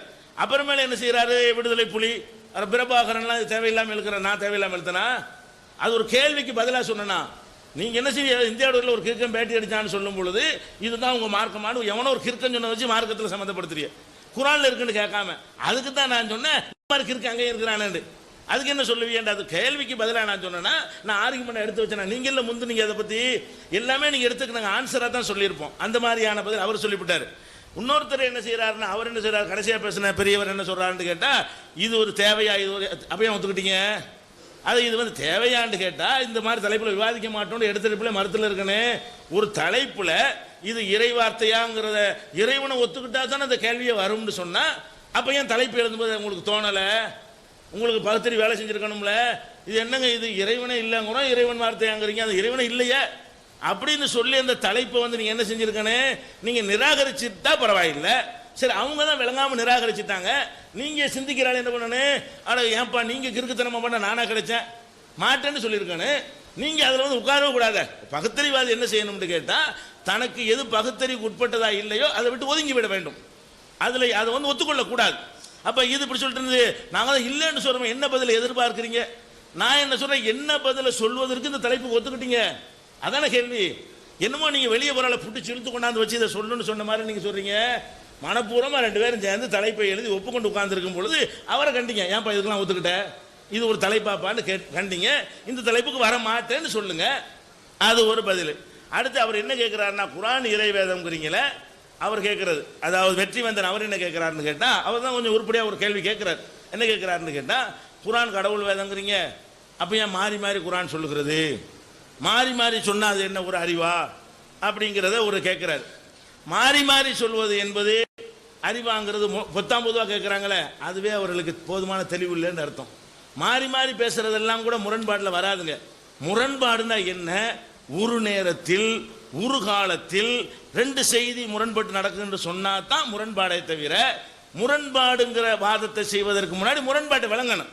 இப்போ ஒருத்தர் நான் உட்கார்ந்து இருக்கிறேன், 1/2 மணி நேரத்துக்கு வந்து எதிர்த்து நிற்பேன், நிற்கிறதும் உட்கார்றதும் முரண்பாடு தான். இது முரண்பாடு யாராவது சொல்லுவீங்களா? இப்போ உட்கார்ந்து இருக்கிறேன், 1 மணி நேரத்துக்கு முந்தைய நின்றேன், 1 மணி நேரத்துக்கு முந்தைய நின்று இப்போ உட்கார்ந்தா 2 முரண்பாடு கிடையாது. ஏன்? 2ம் நடந்த நிகழ்வு வெவ்வேறு நேரங்கள். எப்போ முரண்பாடு வரும்? இவர் உட்கார்ந்துக்கிட்டே நிற்கிறாருன்னா தான் முரண்பாடு வரும். உட்காராரு நிற்கிறாரா, ஒன்று உட்கார்ந்தாருன்னு சொல்லு, இல்லை நிற்கிறாருன்னு சொல்லு, அதான முரண்பாடு. இப்போ உட்கார்ந்து இருக்கிறார் அப்புறம் நிற்பாருன்னு சொன்னா இது வந்து முரண்பாடா? இது முரண்பாடு கிடையாது. அதே மாதிரி வந்து வரலாறுகளில் சொல்லும்போது ஒன்றை சொல்லிவிட்டு மாற்றி சொன்னால் முரண்பாடு வரும். 2000 பிறந்தாருன்னு நேற்று சொல்லிவிட்டு 2010 பிறந்தாருன்னு சொன்னால் அது என்ன செய்யும், அது முரண்பாடாகும். என்னப்பா நேற்று 2000 பிறந்தாருன்னு சொன்னேன், இன்னைக்கு வந்து 2010 பிறந்தாருன்னு சொன்னேன்னு சொல்லி ஒரு தகவலை பாஸ் பண்ணும் பொழுது 2 தகவலை அதை பாஸ் பண்ணால் அது அதில் முரண்பாடு வரும். ஆனால் ஆர்டர் பண்ணும் பொழுது முரண்பாடு வருமா? இப்போ உங்களுக்கு ஆர்டர் பண்ணுறேன், அமைதியாக இருங்கன்னு ஆர்டர் பண்ணுறோம், அமைதியாக இருக்கிறீங்க, எல்லாம் பதில் சொல்லுங்கிறோம். நான் அமைதியாக இருக்க சொன்னேன், பதில் சொல்ல சொன்னேன், அப்போ அமைதியாக தான் இருக்கணும், இப்போ பதில் சொல்லு இப்படின்னு சொன்னால் இது முரண்பாடா? இது முரண்பாடு இல்லை. மனித வாழ்க்கையில் எல்லாரும் செய்கிற ஒரு விஷயம், எல்லா அறிவாளிகளும் கடைபிடிக்கக்கூடிய ஒரு விஷயம். அப்போ முரண்பாடு இல்லை என்பதற்கு நீங்கள் என்ன கேள்வி கேட்குறீங்கன்னா, குர்ஆன்ல சில சட்டங்கள் போடப்பட்டு விட்டு பிறகு அது மாற்றப்படுகிறதே, அது முரண்பாடா? அப்போ கடவுளுக்கு ஏன் தெரியலன்னு 2வது கேள்வி. இது முரண்பாடா? முரண்பாடுனா என்னன்னு உங்களுக்கு விளங்கலன்னு அர்த்தம். ஒரு சட்டம் போடுவோம், ஒரு கட்சியில் கூட ஒரு சட்டத்தை போடுவான், அப்புறம் என்ன செய்வான், விதி தளர்த்தி வேற மாதிரி சட்டத்தை போட்டுக்குருவான், இந்த தப்பு செஞ்சா உறுப்பினர் நீக்குவோன்னு சொல்லுவான், அப்புறமேல வேற ஒன்றை போடுவான். இது என்னது, ஏன்பா இதை மாத்தினேன்னு சொல்லி கேட்கலாமே தவிர முரண்பாடு கேட்க இயலுமா? நேற்று வரைக்கும் ஹெல்மெட் போடுறது தப்புன்னு சொன்னான் ஒரு காலத்தில், போட்டுக்கன்னு சொன்னான், அப்புறம் போட தேவையில்லைன்னா இது வந்து முரண்பாடு கிடையாது. முரண்பாடு நீ எப்படி சொல்லணும், எப்போ ஹெல்மெட் போடுங்கிறான்னு அப்பவே போடாது, போடாதுன்னு முரண்பாடுங்க. போடு போடாத, அப்படி போட சொல்றியா போட வேணாங்கிறியாப்பா, போடாத, இதுதான் முரண்பாடு. அப்போ குர்ஆனில் வந்து முரண்பாடு இருக்குன்னு சொன்னால் வரலாறுகளை சொல்லும் பொழுது முரண்பட்டு பேசுகிறதா, அல்லது கடந்த கால தகவல்களை சொல்லும் பொழுது முரண்பட்டு பேசுகிறதா, அல்லது வந்து ஒரு நேரத்தில் 2 செய்தியை சொல்லும் பொழுது 2 முரண்பட்டு அப்படி அமைந்திருக்கிறதான்னு பார்த்து முரண்பாடு நீங்கள் சொல்லணும். குர்ஆனை பொறுத்த வரைக்கும் ஒரு காலத்தில் ஒன்றை சொல்லி இன்னொரு காலத்தில் இன்னொன்றை சொல்வது வந்து குர்ஆனுக்கு மட்டுமில்லை, நீங்கள் சொன்னாலும் அது முரண்பாடு இல்லை, நான் சொன்னாலும் முரண்பாடு இல்லை, உலகத்தில் எவர் சொன்னாலும் அதுக்கு பேர் முரண்பாடு கிடையாது. ஃபர்ஸ்ட் முரண்பாடுடைய மீனிங் என்ன செய்யல உங்களுக்கு தெளிவாக விளங்கவில்லை. அடுத்து என்ன கேள்வி, அப்ப நேற்று அதை சொல்லிட்டு இன்னைக்கு சொல்வதற்கு காரணம் என்ன? கடவுளுக்கு தெரியாதா? தெரியறதுனால தான் சொல்றானுங்கிறோம்.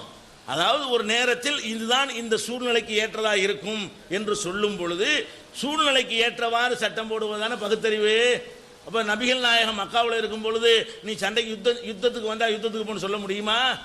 அவங்கள அடி வாங்கி உத வாங்கி கொண்டு 10 பேரா இருக்கும்போது அந்த ஆர்டர் போட இயலாது. அவங்க ஒரு கவர்மெண்ட்டை உண்டாக்கின பிறகு என்ன செய்யுங்க, நீங்க எதிர்த்து வந்தா சண்டை செய்யுங்க என்று ஆர்டர் பண்ண முடியும். அப்ப அல்லாஹ்வுடைய கடவுளுடைய ஞானம் குறைவுண்டு இதை காட்டாது, ஞான நிறைவு கொண்டு காட்டும்.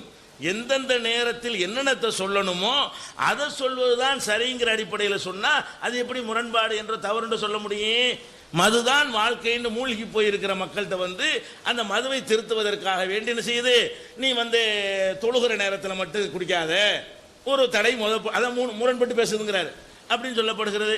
அதுக்கப்புறம் என்ன, நீ குடிக்காம இருக்கிறது நல்லது என்கிற பேசப்படுது.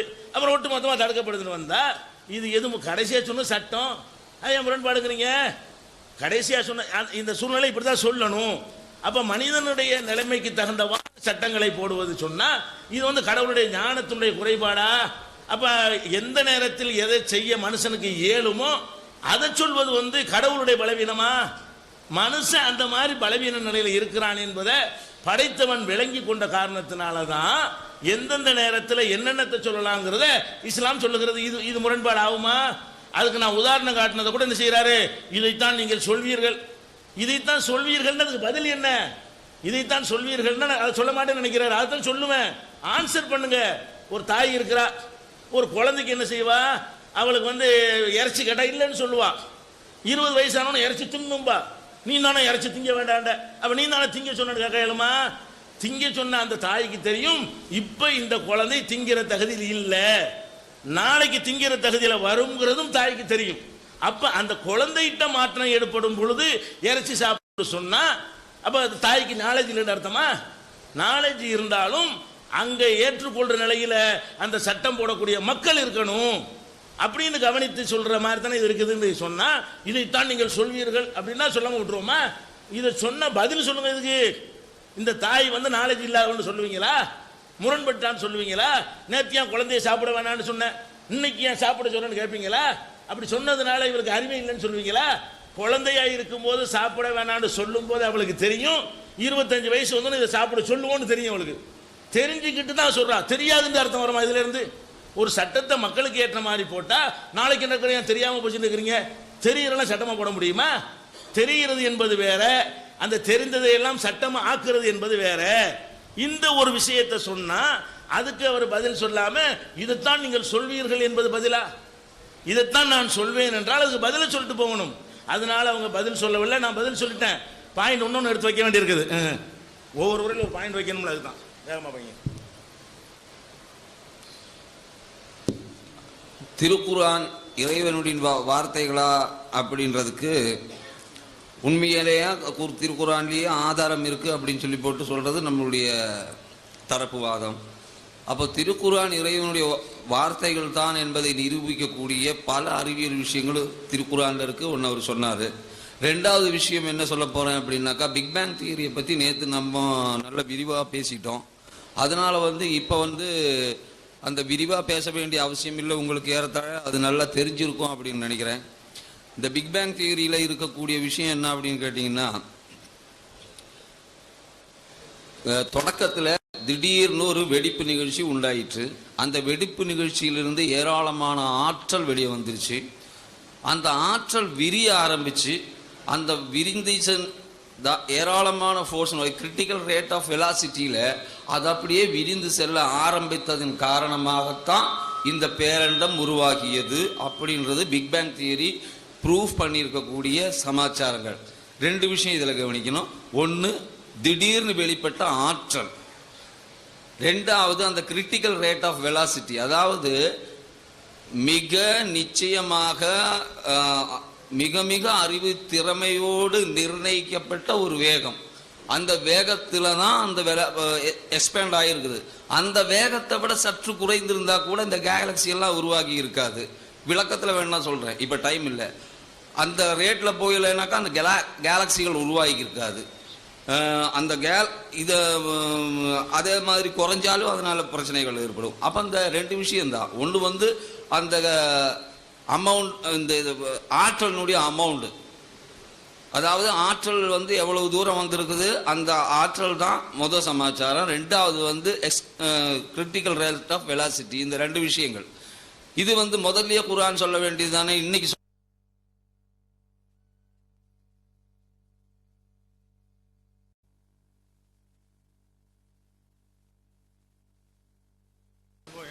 அந்த வாழ்க்கை அனுபவத்தை ஒட்டித்தான் முகம்மது என்ற மனிதர் தன்னுடைய வாழ்க்கை அனுபவத்திலிருந்து தெரிந்த விஷயங்களை கொண்டுதான் திருக்குர்ஆனை எழுதினார்கள் என்று சொல்லுகிறீர்கள் அல்லவா?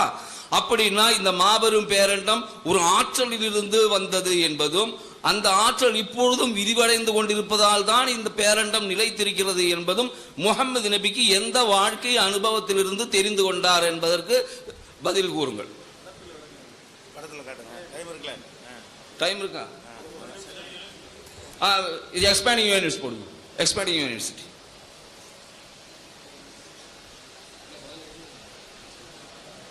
எக்ஸ்பேன்ஷனை போடுங்க.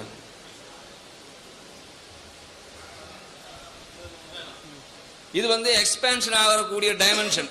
ஒவ்வொரு செகண்ட்லையும் இந்த யூனிவர்ஸ் எப்படி எக்ஸ்பேண்ட் ஆகிருக்குது அப்படின்னு ஒவ்வொரு செகண்ட்லையும் அது போகக்கூடிய தூரத்தை காட்டுறது. இப்படி இந்த எக்ஸ்பேன்ஷன் எப்படி போகுது அப்படின்னு கேட்டீங்கன்னாக்கா, அந்த ஃபிராக்ஷன் ஆஃப் செகண்ட்ல நேற்று சொன்ன ஒரு தியரி, அந்த பிக் பேங் நடந்து ஒரு நிமிஷத்திற்குள்ள, அதாவது ஒரு வினாடிக்குள்ள, ஒரு குறிப்பிட்ட நேரத்தில் ஒன்றுக்கு பின்னால 30 சைபர்கள் போட்டால் எவ்வளவு இலக்கமாகுமோ அது அந்த அளவுக்கு ஸ்பீடு. அதாவது ஒன்றுக்கு பின்னால 30 சைபர் போட்டால் என்னன்னு படிப்பீங்க, அந்த அளவுக்கு ஸ்பீடில் அது போயிருக்குது. வணக்கம் தோழர்களே. அதாவது கடைசியாக கேட்கப்பட்ட கேள்விக்கு முதலில் விளக்கம் சொல்லிவிடுவோம். அதாவது அதாவது நேற்று வந்த கேள்வி, அதாவது முடிந்து போன விஷயம் திரும்பி அதுலேருந்தே கேள்வி கேட்குறாங்க. அதாவது அந்த விரிவாக்கம், முன்னாடி விரிவாக்கம் ஒளியை விட மிஞ்சின வேகத்தில் இருந்ததுனால தான் அது அந்த விஷயம் மாறினதுனால தான் கடவுள் சக்தின்னு சொல்கிறீங்க. சரி, அது ஒரு ஆற்றல்னு நீங்கள் சொல்கிறீங்க, அதை நீங்கள் கடவுள் சக்தின்னு சொல்கிறீங்க, நாங்கள் ஆற்றல்னு சொல்கிறோம். அதுக்கான காரணம் வந்து அதாவது எல்லையில்லா பிரபஞ்சம் அண்டம், அதில் வந்து நீங்கள் சாதாரண ரூமுக்குள்ளே ஏற்பட்ட வெடிப்பு கிடையாது. எல்லையில்லா அதாவது விரிஞ்சு கொண்டு இருக்கிறதே 30,000 கோடி எல்லை இருக்கும் போது மிக விரிந்த பரமந்த அந்த அண்டவெளியில் ஏற்பட்ட அழுத்தத்தின் பேரில் ஏற்படும் போது மிகப்பெரிய பெருவெடிப்பு தான் ஏற்படும்.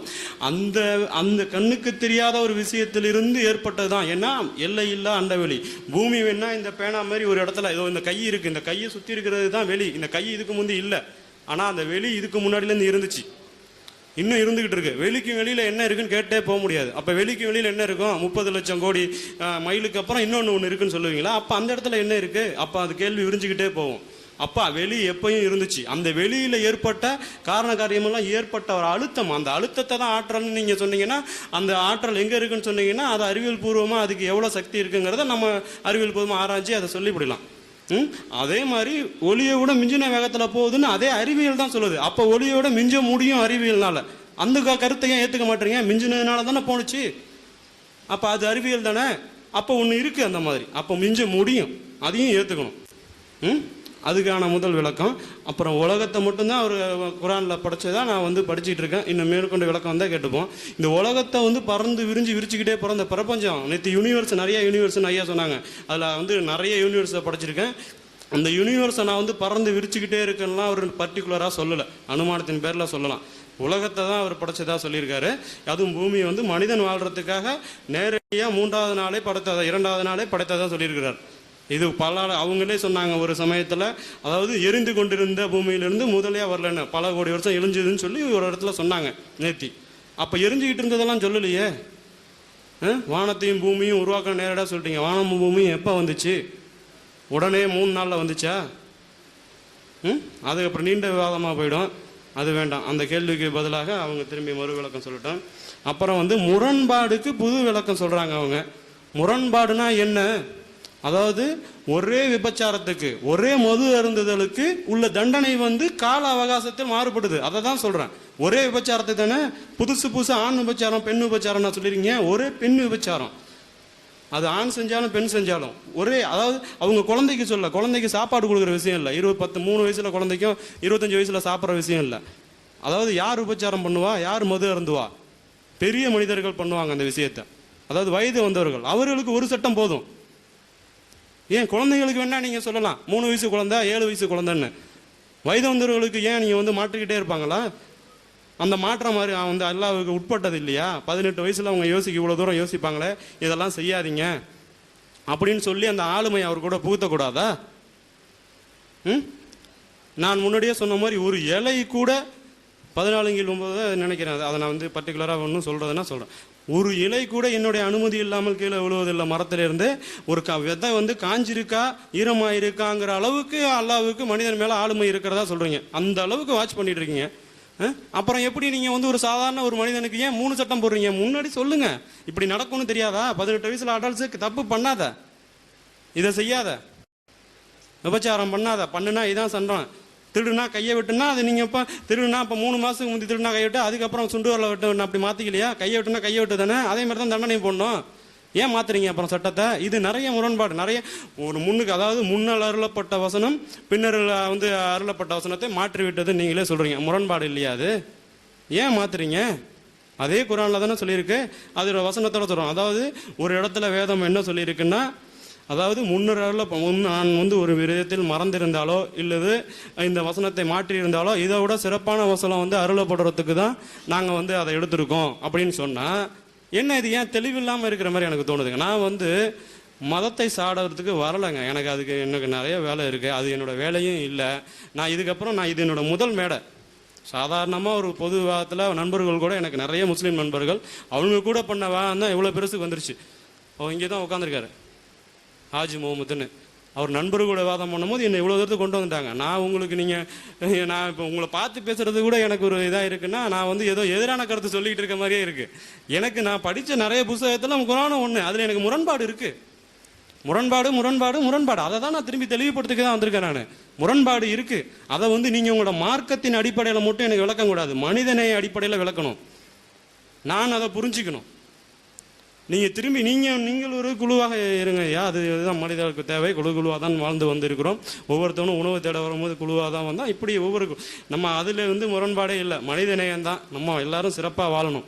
அதற்கு விஷயத்தில் நம்ம எல்லாரும் ஒரே எனக்கு புரிந்து கொள்ள இருக்கணும், மாற்றக்கூடாது. நான் கடவுள் சிந்தனைங்கிறத நான் கடவுள் இல்லைன்னு சொன்னாலும் கடவுள் சிந்தனை எல்லாத்துக்கும் தான ஒரு விஷயமா. நாளைக்கு என்ன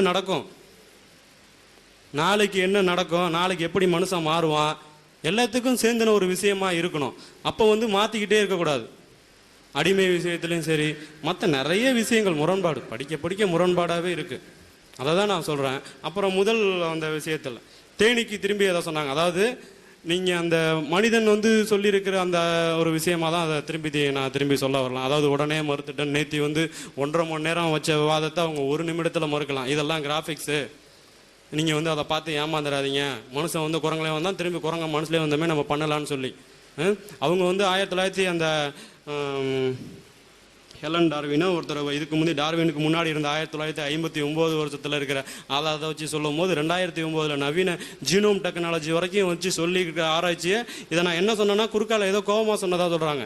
என்ன சொல்கிறேன்னா இதை நீங்கள் இதை ஆதாரம் போயின்னா உச்சநீதிமன்றத்தை வழக்கு தொடுங்க. நாங்கள் எங்கேருந்து எடுத்தோம் நெட்டில் அந்த எந்த விஞ்ஞானி நிரூபிச்சுக்கா நாங்கள் அவர் மேலே வழக்கு தொடுக்கிறோம். எங்களோட அறிவியல் முட்டாளாக்குனதுக்காக அவர் மேலே கேஸ் போடுவோம். அதுதானே உண்மையான வாதமாக இருக்க முடியும். ஒரே நிமிஷத்தில் திரும்பி பார்க்காம மறுக்கிறது எப்படி அறிவியலாக இருக்க முடியும்? நான் வாதத்துக்கு வெளியில் போயிருந்தாலும் நேற்று வாதத்தை இன்றைக்கி நீங்கள் சொன்னதுனால தான் நானும் போகிற மாதிரி இருக்கு. நம்ம பெருவெடிப்புன்னா அந்த ஒரே விஷயத்தில் இருந்து கடவுளை நீங்கள் அப்போனா ஒரு இடத்துல ஒரு புக்கை வச்சு கண்டுபிடிச்சிட்டீங்க. அப்போனா அப்படி தானே? இதுக்கு முன்னாடி நீங்கள் வேற எந்த உதாரணத்தை வச்சு கண்டுபிடிச்சிங்க சொன்னீங்க? ஏன் நிரூபிக்கலை இதுக்கு முன்னாடி? அதே ஒரு அந்த ஸ்டீஃபன் ஹக்கின்ஸ் தான் அவங்க நிரூபிச்சு காமிச்சிருக்காரு. அப்போனா அதுக்கு முன்னாடி நீங்கள் கடவுள் உங்களுக்கு யாருன்னு தெரியல. அப்போனா ஸ்டீஃபன் ஹக்கின்ஸ் சொன்ன அந்த பெருவெடிப்பு தான் கடவுள். அந்த ஒரே ஒரு சூழ்ந்த அழுத்தம் தான் கடவுளா? சூழ்ந்த அழுத்தம் மட்டும்தான் கடவுள்னா அது என்ன விஷயம்? அது நான் அதை அழுத்தம்னு சொல்கிறேன். அதை நீங்கள் அறிவியல் பூர்வமாக ஆராய்ச்சி பண்ண விரும்புகிறேன். அந்த அழுத்தத்தை அதை தான் கடவுள்னு ஒத்துப்போம். அப்படி ஒன்று உங்களால் செய்ய முடியுமா? அப்போ உங்களுக்கு செய்ய முடியலன்னா நீங்கள் கடவுள் இல்லைன்னு தானே சொல்லிடுறீங்க. கடவுளை நீங்கள் மறுத்துருக்கீங்கன்னு அர்த்தம். கடவுள் நீங்கள் எப்போனா ஜெயிச்சிட்டிங்களா அந்த கருத்தில்? வேறு விதமான எந்த விதமான ஆதாரத்தை எடுத்து வச்சிங்க? நான் கேட்டதுக்கு அந்த டைனோசர் காலத்தை பற்றி நேற்று சொல்லவே இல்லை. டைனோசர் மனிதனுக்கு முந்தைய வாழ்ந்த டைனோசர் எதுக்காக உருவாக்கப்பட்டது? மனிதனுக்காக தான் இந்த உலகம் உருவாக்கப்பட்டதுன்னு ஒரு இடத்துல சொல்லியிருக்கு. ஆதாரபூர்வமாக நபிகள் நாயகம் சொல்லியிருக்காரு, குரான்லேயே சொல்லியிருக்காரு. அதுக்கு முன்னாடி ஏன் அப்புறம் டைனோசர் இருந்துச்சு? மனிதனுக்காகவே தான் உலகப்பட்டதுக்கு முன்னாடியே ஒரு ஏன் அதை உலக விடணும்? அதுக்கு விளக்கம் சொல்லவே இல்லையே. இப்படி முரண்பாடுகளுக்கு மொத்த குவியல் தான். அதே மாதிரி அறிவியல் வளர்ந்த காலத்தில் சொல்லப்பட்ட ஒரு அறிவு தான் அது. சிறப்பான ஒரு கடவுளோட தூதுகிட்ட தான் அதை சொல்லணுங்கிற அதாவது முதல் கேள்விக்கான விளக்கம். அதாவது ஒரு தேனீக்கில் இருந்து வந்திருக்க தேனுக்கு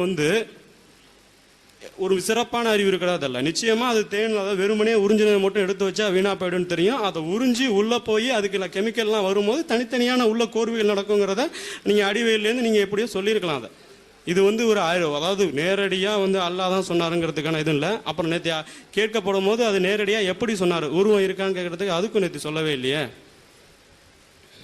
ஓகே ஐயா, அடுத்தது.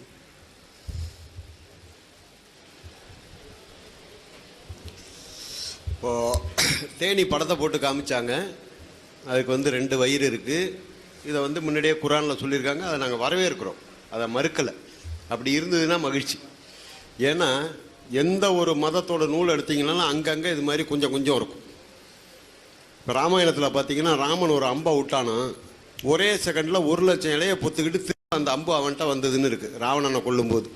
அதுக்கு என்னடான்னு கேட்டால் ஏதோ பச்சளை மூலிகையை அந்த அம்பு முனையில் கட்டியிருந்தான். அது திரும்ப அவன்கிட்ட வரத்துக்கு இன்னொரு மூலிகை அவன் வில்லில் கட்டியிருந்தான். விட்டான்னா ஒரே செகண்டில் 1,00,000. இப்போ நீங்கள் சொல்கிறது அறிவியல் பூர்வமாக இருக்குது. தேனி இருக்குங்கிறது ஃபோட்டோவோட காமிச்சிட்டிங்க. அந்த ராம செஞ்சதுக்கு காமிக்க முடியாது. அதை இங்கே சொல்ல வேணா காரணம் ஒன்று இருக்குது. அதுக்காக தான் சொல்கிறேன். அப்போ அந்த அம்பு அவன்கிட்ட திரும்ப வந்தது. ஒரே அம்பை அவன் திரும்ப பயன்படுத்திகிட்டு இருந்தான் அப்படின்னா இப்போ என்ன சொல்கிறான்னு கேட்டிங்கன்னா ரேடார்னு ஒன்று கண்டுபிடிச்சிருக்கான். ஒரு ஆகாய விமானம் பறக்குதுன்னு சொன்னால் 400 கிலோமீட்டர்லேருந்து 700 கிலோமீட்டர் ஸ்பீடில் பறக்கும். அந்த ஆகாய விமானத்தை நீங்கள் எங்கேயாவது சுடுறீங்கன்னா அது ஒரு 30,000-40,000 அடி மேலே போயிட்டு இருக்கும்போது நீங்கள் குறி வைக்கும்போது அந்த ஆகாய விமானம் அங்கே போயிட்டுருக்கும் குண்டு போகும்போது. அப்போது அந்த ஆகாய விமானத்தை பின்தொடர்ந்து போய் அந்த குண்டு அது தாக்குற மாதிரி இப்போ கண்டுபிடிச்சிருக்கான். இப்போ அதனால தான் விமானத்தையோ ராக்கெட்டையோ சாதாரணமாக வெடிகுண்டு வச்சு வெடிக்கிறான்னு சொன்னால் அது எத்தனை கிலோமீட்டரில் போகுது ஒரு உத்தேச கணக்கு பண்ணி அங்கே வரும்போது இங்கே விடுவான் குண்டை. அது இதுவும் கிராஸ் பண்ணும்போது கிட்டக்க ஒரு 10 கிலோமீட்டர் இருந்தால் கூட அந்த ராக்கெட்டில் போய் அது ஒட்டிக்கிற மாதிரி, அதாவது காந்தம் வந்து இரும்பில் ஒட்டுற மாதிரி கண்டுபிடிச்சிருக்கான். இவன் என்ன சொல்கிறான்னு கேட்டிங்கன்னா, எங்கள் ராமன் அப்போவே அம்புல அந்த மருந்தை கட்டிவிட்டான், அதை தான் இப்போ கண்டுபிடிச்சிருக்கான்னு சொல்கிறேன். அப்போது ஒரு போக்கிரித்தனமான ஒரு கதையை இன்றைக்கி இருக்கிற அது குண்டை வெடிக்கிறதுங்கிறது நமக்கு அது உடன்பாடு கிடையாது, ஒரு தேவையில்லாத கண்டுபிடிப்புன்னு கொடுத்துடலாம். அது நிறையா இருக்கும். ஒரு கத்தியை வச்சுக்கிட்டு கொலையும் பண்ணலாம், பழமும் நறுக்கலாம். அது மாதிரி ஒரு ஆகாய விமானத்தை தாக்கிறத எங்கள் ராமன் அன்னைக்கே கண்டுபிடிச்சிட்டான் அப்படிங்கிற. அது மாதிரி இப்போ குரானில் இப்போ நாளைக்கு வேணால் அந்த தேனிக்கு 3 வயிறுன்னு கூட விஞ்ஞானம் நிரூபிக்கலாம். அப்போ இதில் நீங்கள் குரானில் வந்து 3 வயிறு இருக்குது தேனிக்குன்னு சொல்ல முடியாது. அப்போ இந்த சப்ஜெக்டே நம்ம விட்டுருவோம், வேற ஒன்று எடுப்போம். அன்னைக்கு செல்ஃபோனை கூட சின்னதாக ஒன்று வந்துடும், அது இந்த இடத்துல இருக்குது அப்படின்னு. அதனால அங்கொன்றும் இங்கொன்றுமா இருக்கிறத விட்டுட்டு இப்போ ஐயா சொன்ன மாதிரி மனித நேயம் அதில் எவ்வளவு இருக்குது, இன்னைக்கு நடைமுறைக்கு அது ஒத்து வருமா, இன்னைக்கு அதை ஏற்றுக்கொண்டவர்கள் அதுபடி பின்பற்றி நடக்கிறார்களா, இதுதான் எங்களுடைய கேள்வி. இன்னைக்கு வந்து அவங்கவுங்க மத நூலெல்லாம் ஏற்றுக்கிட்டா எல்லா மத நூலும் என்ன சொல்லுதுன்னா நல்ல கருத்தை தான் சொல்லுது. அன்பாக இருக்கணும், திருடக்கூடாது, பொய் சொல்லக்கூடாது, அடுத்தவன் பொருளை கொள்ளையடிக்கக்கூடாது, ஏமாற்றக்கூடாதுன்னு சொல்லுது. ஆனால் இன்னைக்கு ஜெயிலில் பார்த்தீங்கன்னா எல்லா மதத்துக்காரங்களும் சிறையில் அடைக்கப்பட்டு தான் இருக்காங்க, இந்த மதத்தை ஏற்றுக்கொண்டவர்கள் எல்லா மதமும். அப்போ இது ஒரு ஒப்புக்கு இந்த படிக்கிறதுன்னு ஒரு பழக்கம் வச்சுக்கிட்டு இருக்காங்களே தவிர அதை நடைமுறைக்கு கொண்டு வர முடியாது. இன்றைக்கி வந்து இந்த இந்து மத நூல்படி எங்களால் நடக்க முடியாது, ஏன்னா அது காட்டு மிராண்டி காலத்தில் தயாரிக்கப்பட்டது. இன்றைக்கி எல்லாம் நான் என் மத நூலை படித்து நான் அது வழியில் தான் நல்வழியில் போகிறேன்னு சொன்னால் உலகம் கண்டிப்பாக நல்லாயிருக்கும், அதில் ஒன்றும் சந்தேகத்துக்கு வேலை கிடையாது. அப்புறம் ஏன் இவ்வளவு கொள்ளை, கொலை, திருட்டு, பொய், பித்தலாட்டம்லாம் யாரால் வருது? இந்த நூல்களை படிக்காதவங்களால் வருதா? இப்போ படிக்காதவங்கன்னா நாங்கள் தான், எங்களால் வருதா? நாங்கள் தான் எல்லாம் செய்கிறோமா அப்படின்னு பார்த்தீங்கன்னா தோழர்களே, எல்லா மக்களும் செய்துட்டு தான் இருக்காங்க. தவறுங்கிறது தெரிஞ்சோ தெரியாமலையோ பேராசைப்பட்டு குடும்பத்துக்காகவும் சுயநலத்தாகவும் செஞ்சுட்டு தான் இருக்காங்க. அப்போ இந்த நூலை படிக்கிறது ஒரு பேருக்கு தான், ஒப்புக்கு. காலையில் எந்திரிச்சு ஏதோ மூஞ்சியை கழுகிட்டு ஏதோ சாமியை கும்பிட்ற மாதிரி அந்த குரானையோ பைபிளையோ ராமாயணத்தையோ படிக்கலாம் ஒரு ஃபார்மாலிட்டியாக வச்சுருக்காங்களே தவிர, உங்கள் குரானில் எழுதப்பட்டபடி இன்றைக்கி எத்தனை இஸ்லாமியர் வாழ்கிறாங்க நீங்கள் தயவுசெய்து சிந்தனை பண்ணி பாருங்கள். இந்த சென்னையில் மட்டும் எத்தனை பேர் இருக்கீங்க? அந்த ஹால் 10மா வந்திருந்தாங்கன்னா அவங்கவுங்க கடையை திறந்துக்கிட்டு வியாபாரத்தை பார்த்துக்கிட்டு இருப்பாங்க. ஏதோ அவங்க எங்கள் ஆளுங்க இருக்காங்களோ அது மாதிரி, இவங்களுக்கு என்னடா வேறு வேலை இல்லைன்ட்டு அவன் அந்த காகிதத்தில் ஒரு சாமிக்கு ஃப்ரேம் பண்ணி வச்சுக்கிட்டு சூடத்தை காமிச்சிக்கிட்டு வட்டி கடை திராசுலேருந்து பட்டை அடிச்சிருப்பான். திராசுலேருந்து பட்ட நிலப்படிக்கு பட்ட, கதவுக்கு பட்ட, கல்லாப்பட்டிக்கு பட்ட,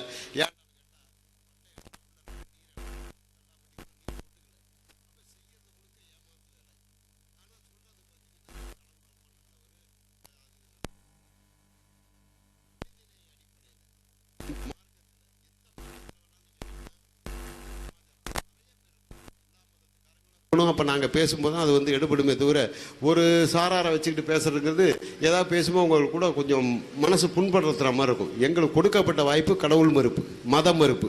அதில் நாங்கள் பேசும்போது நீங்கள் தான் அதிகமாக இருக்கீங்க. அதனால் உங்களை குறிப்பிட்டு பேசுகிறதா தயவு செய்து திரும்ப திரும்ப நினச்சிக்க வேணாம். எந்த இப்போ பாதிரியார் எத்தனை பேர் தெரியுங்களா ஜெயிலில் இருக்காரு? இந்த பாருங்கள், இப்போ திருநெல்வேலியில் 2 மாதம் முன்னாடி தொலைக்காட்சியில் பார்த்துருப்பீங்க. செய்யக்கூடாத ஒரு பெரிய தவறை செஞ்சு அவரை விலங்கு போட்டு இழுத்துட்டு போனாங்க.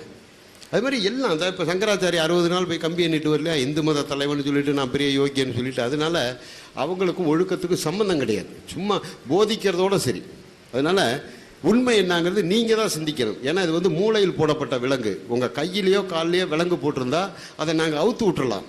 இது உங்கள் மூளையில் மத விலங்குங்கிறது மூளையில் போடப்பட்டது, மூட நம்பிக்கைங்கிறது மூளையில் போடப்பட்டது. அது நீங்களாக சிந்திச்சாதான் அவுக்க முடியுமே தவிர உங்கள் மண்டைக்குள்ளே கையை விட்டு நாங்கள் அவுக்க முடியாது. இந்த ஐயா பேசுவாங்க.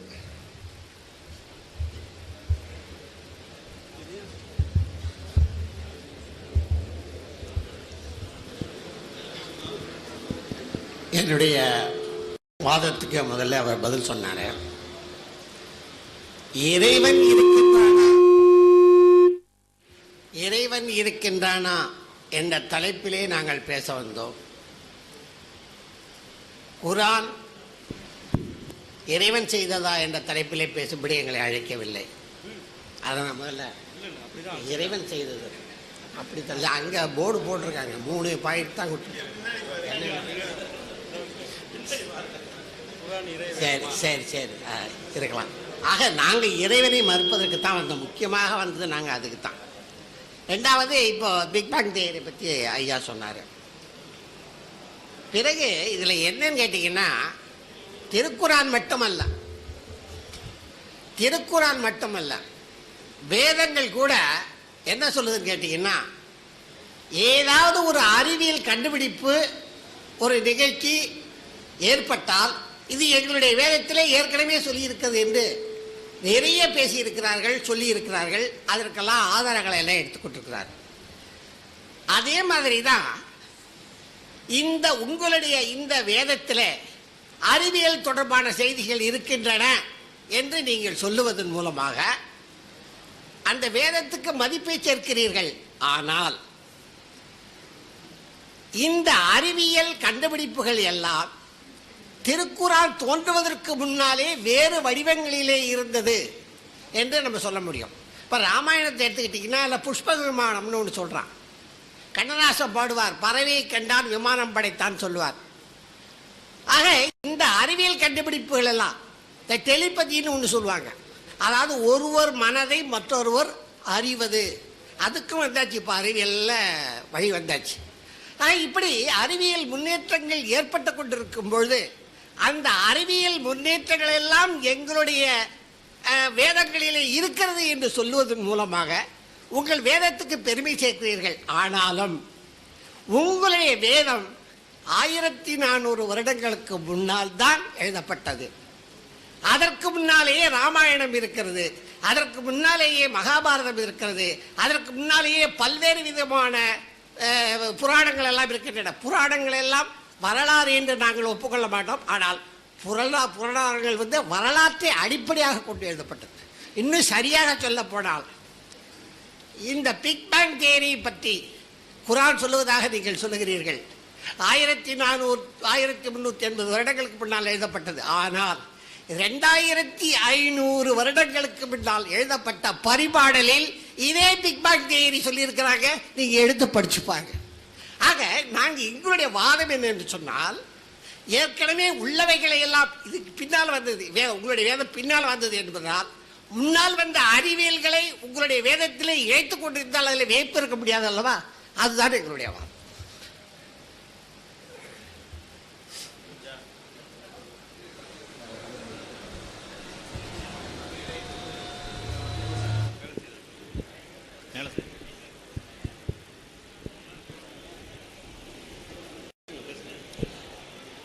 இங்கே அதாவது இந்த அவையிலே திருக்குர்ஆன் இறை வேதமா என்று கேட்கப்பட்ட கேள்வி இது.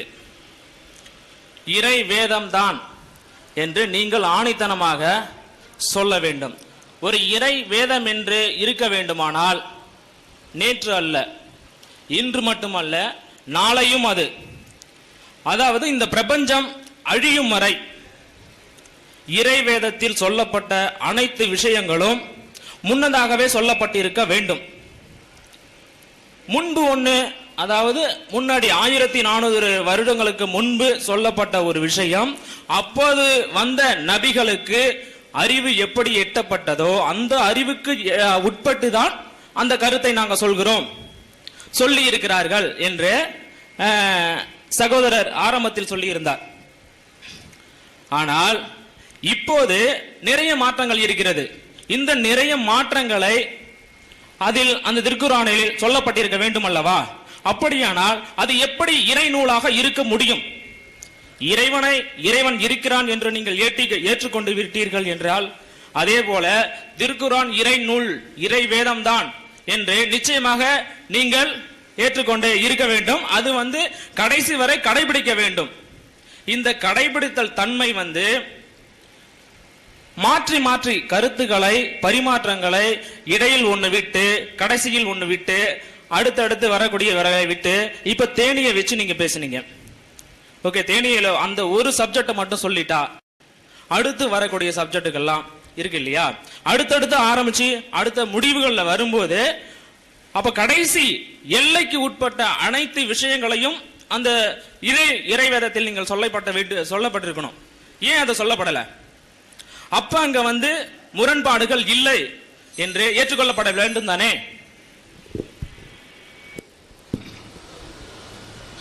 அன்புள்ள சகோதரர்களே,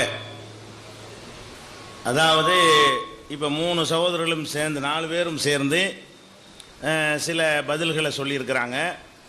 முதலாவது இப்போ கடைசியாக கேட்ட கேள்வி இருக்குல்ல, அந்த கேள்வி என்னங்கிறத அவங்க விளங்கலை. என்ன கேட்டோம்னா, இந்த பிரபஞ்சத்தை நாம் விரிவடைய செய்து கொண்டே இருக்கிறோம், இது எப்படி அன்றைக்கு முகமது நபியுடைய அனுபவ அறிவோடு சொல்ல முடியும்? அது மட்டும் தான் கேள்வி. அது பிக் பேங் தியரியோ அதனுடைய தத்துவங்களோ கேள்வி இல்லை, அதுக்குள்ளே போக தேவையில்லை. கேள்வி என்னன்னு கேட்டால், அன்றைக்கு இருந்த அறிவை கொண்டு இந்த பிரபஞ்சம் இந்த யூனிவர்ஸ் விரிவடை செய்து கொண்டே இருக்கிறோம், கடவுள் பேசுகிற மாதிரி இது வருது. இப்போ நம்ம கேள்வி என்னன்னு கேட்டால், இதை அன்றைக்கு எப்படி சொல்ல முடியும்?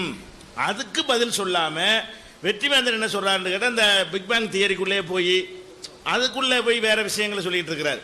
அதல்ல கேள்வி. இன்றைக்கு தலைப்பில் அது கேள்வி இல்லை. நாங்கள் தலைப்பு தாண்டி போகவே மாட்டோம். இன்னைக்கு தலைப்பு என்னன்னு கேட்டால், இதை எப்படி முகம்மதுக்கு எப்படி அன்றைக்கு சொல்ல இயலும், அது மட்டும்தான் கேள்வி. முகம்மதுக்கு சொல்ல இயலும்னா அது எப்படி நீங்கள் தலைப்பில் எழுதியிருக்கிறீங்க? அவருடைய அனுபவ அறிவில் அறிந்ததை அவர் எழுதி வைத்து கொண்டாருங்கிறீங்க. இதை அறிவதற்கு உரிய அனுபவ அறிவு என்ன? இது கேள்வி. இதுக்கு அவங்க சரியாக ஆன்சர் பண்ணலை. அடுத்து என்னன்னு கேட்டால், ஐயா அவங்க கூட சொல்லுமே நினைஞ்சாங்கன்னா, இதுக்கு ஆன்சர் இது மாதிரி ராமாயணத்தில் சொல்கிறாங்க, இப்போ பகவத்கீதைலாம் சொல்லித்தான் இருக்கிறாங்க அப்படின்ற பொதுவாக சொல்கிறாங்க.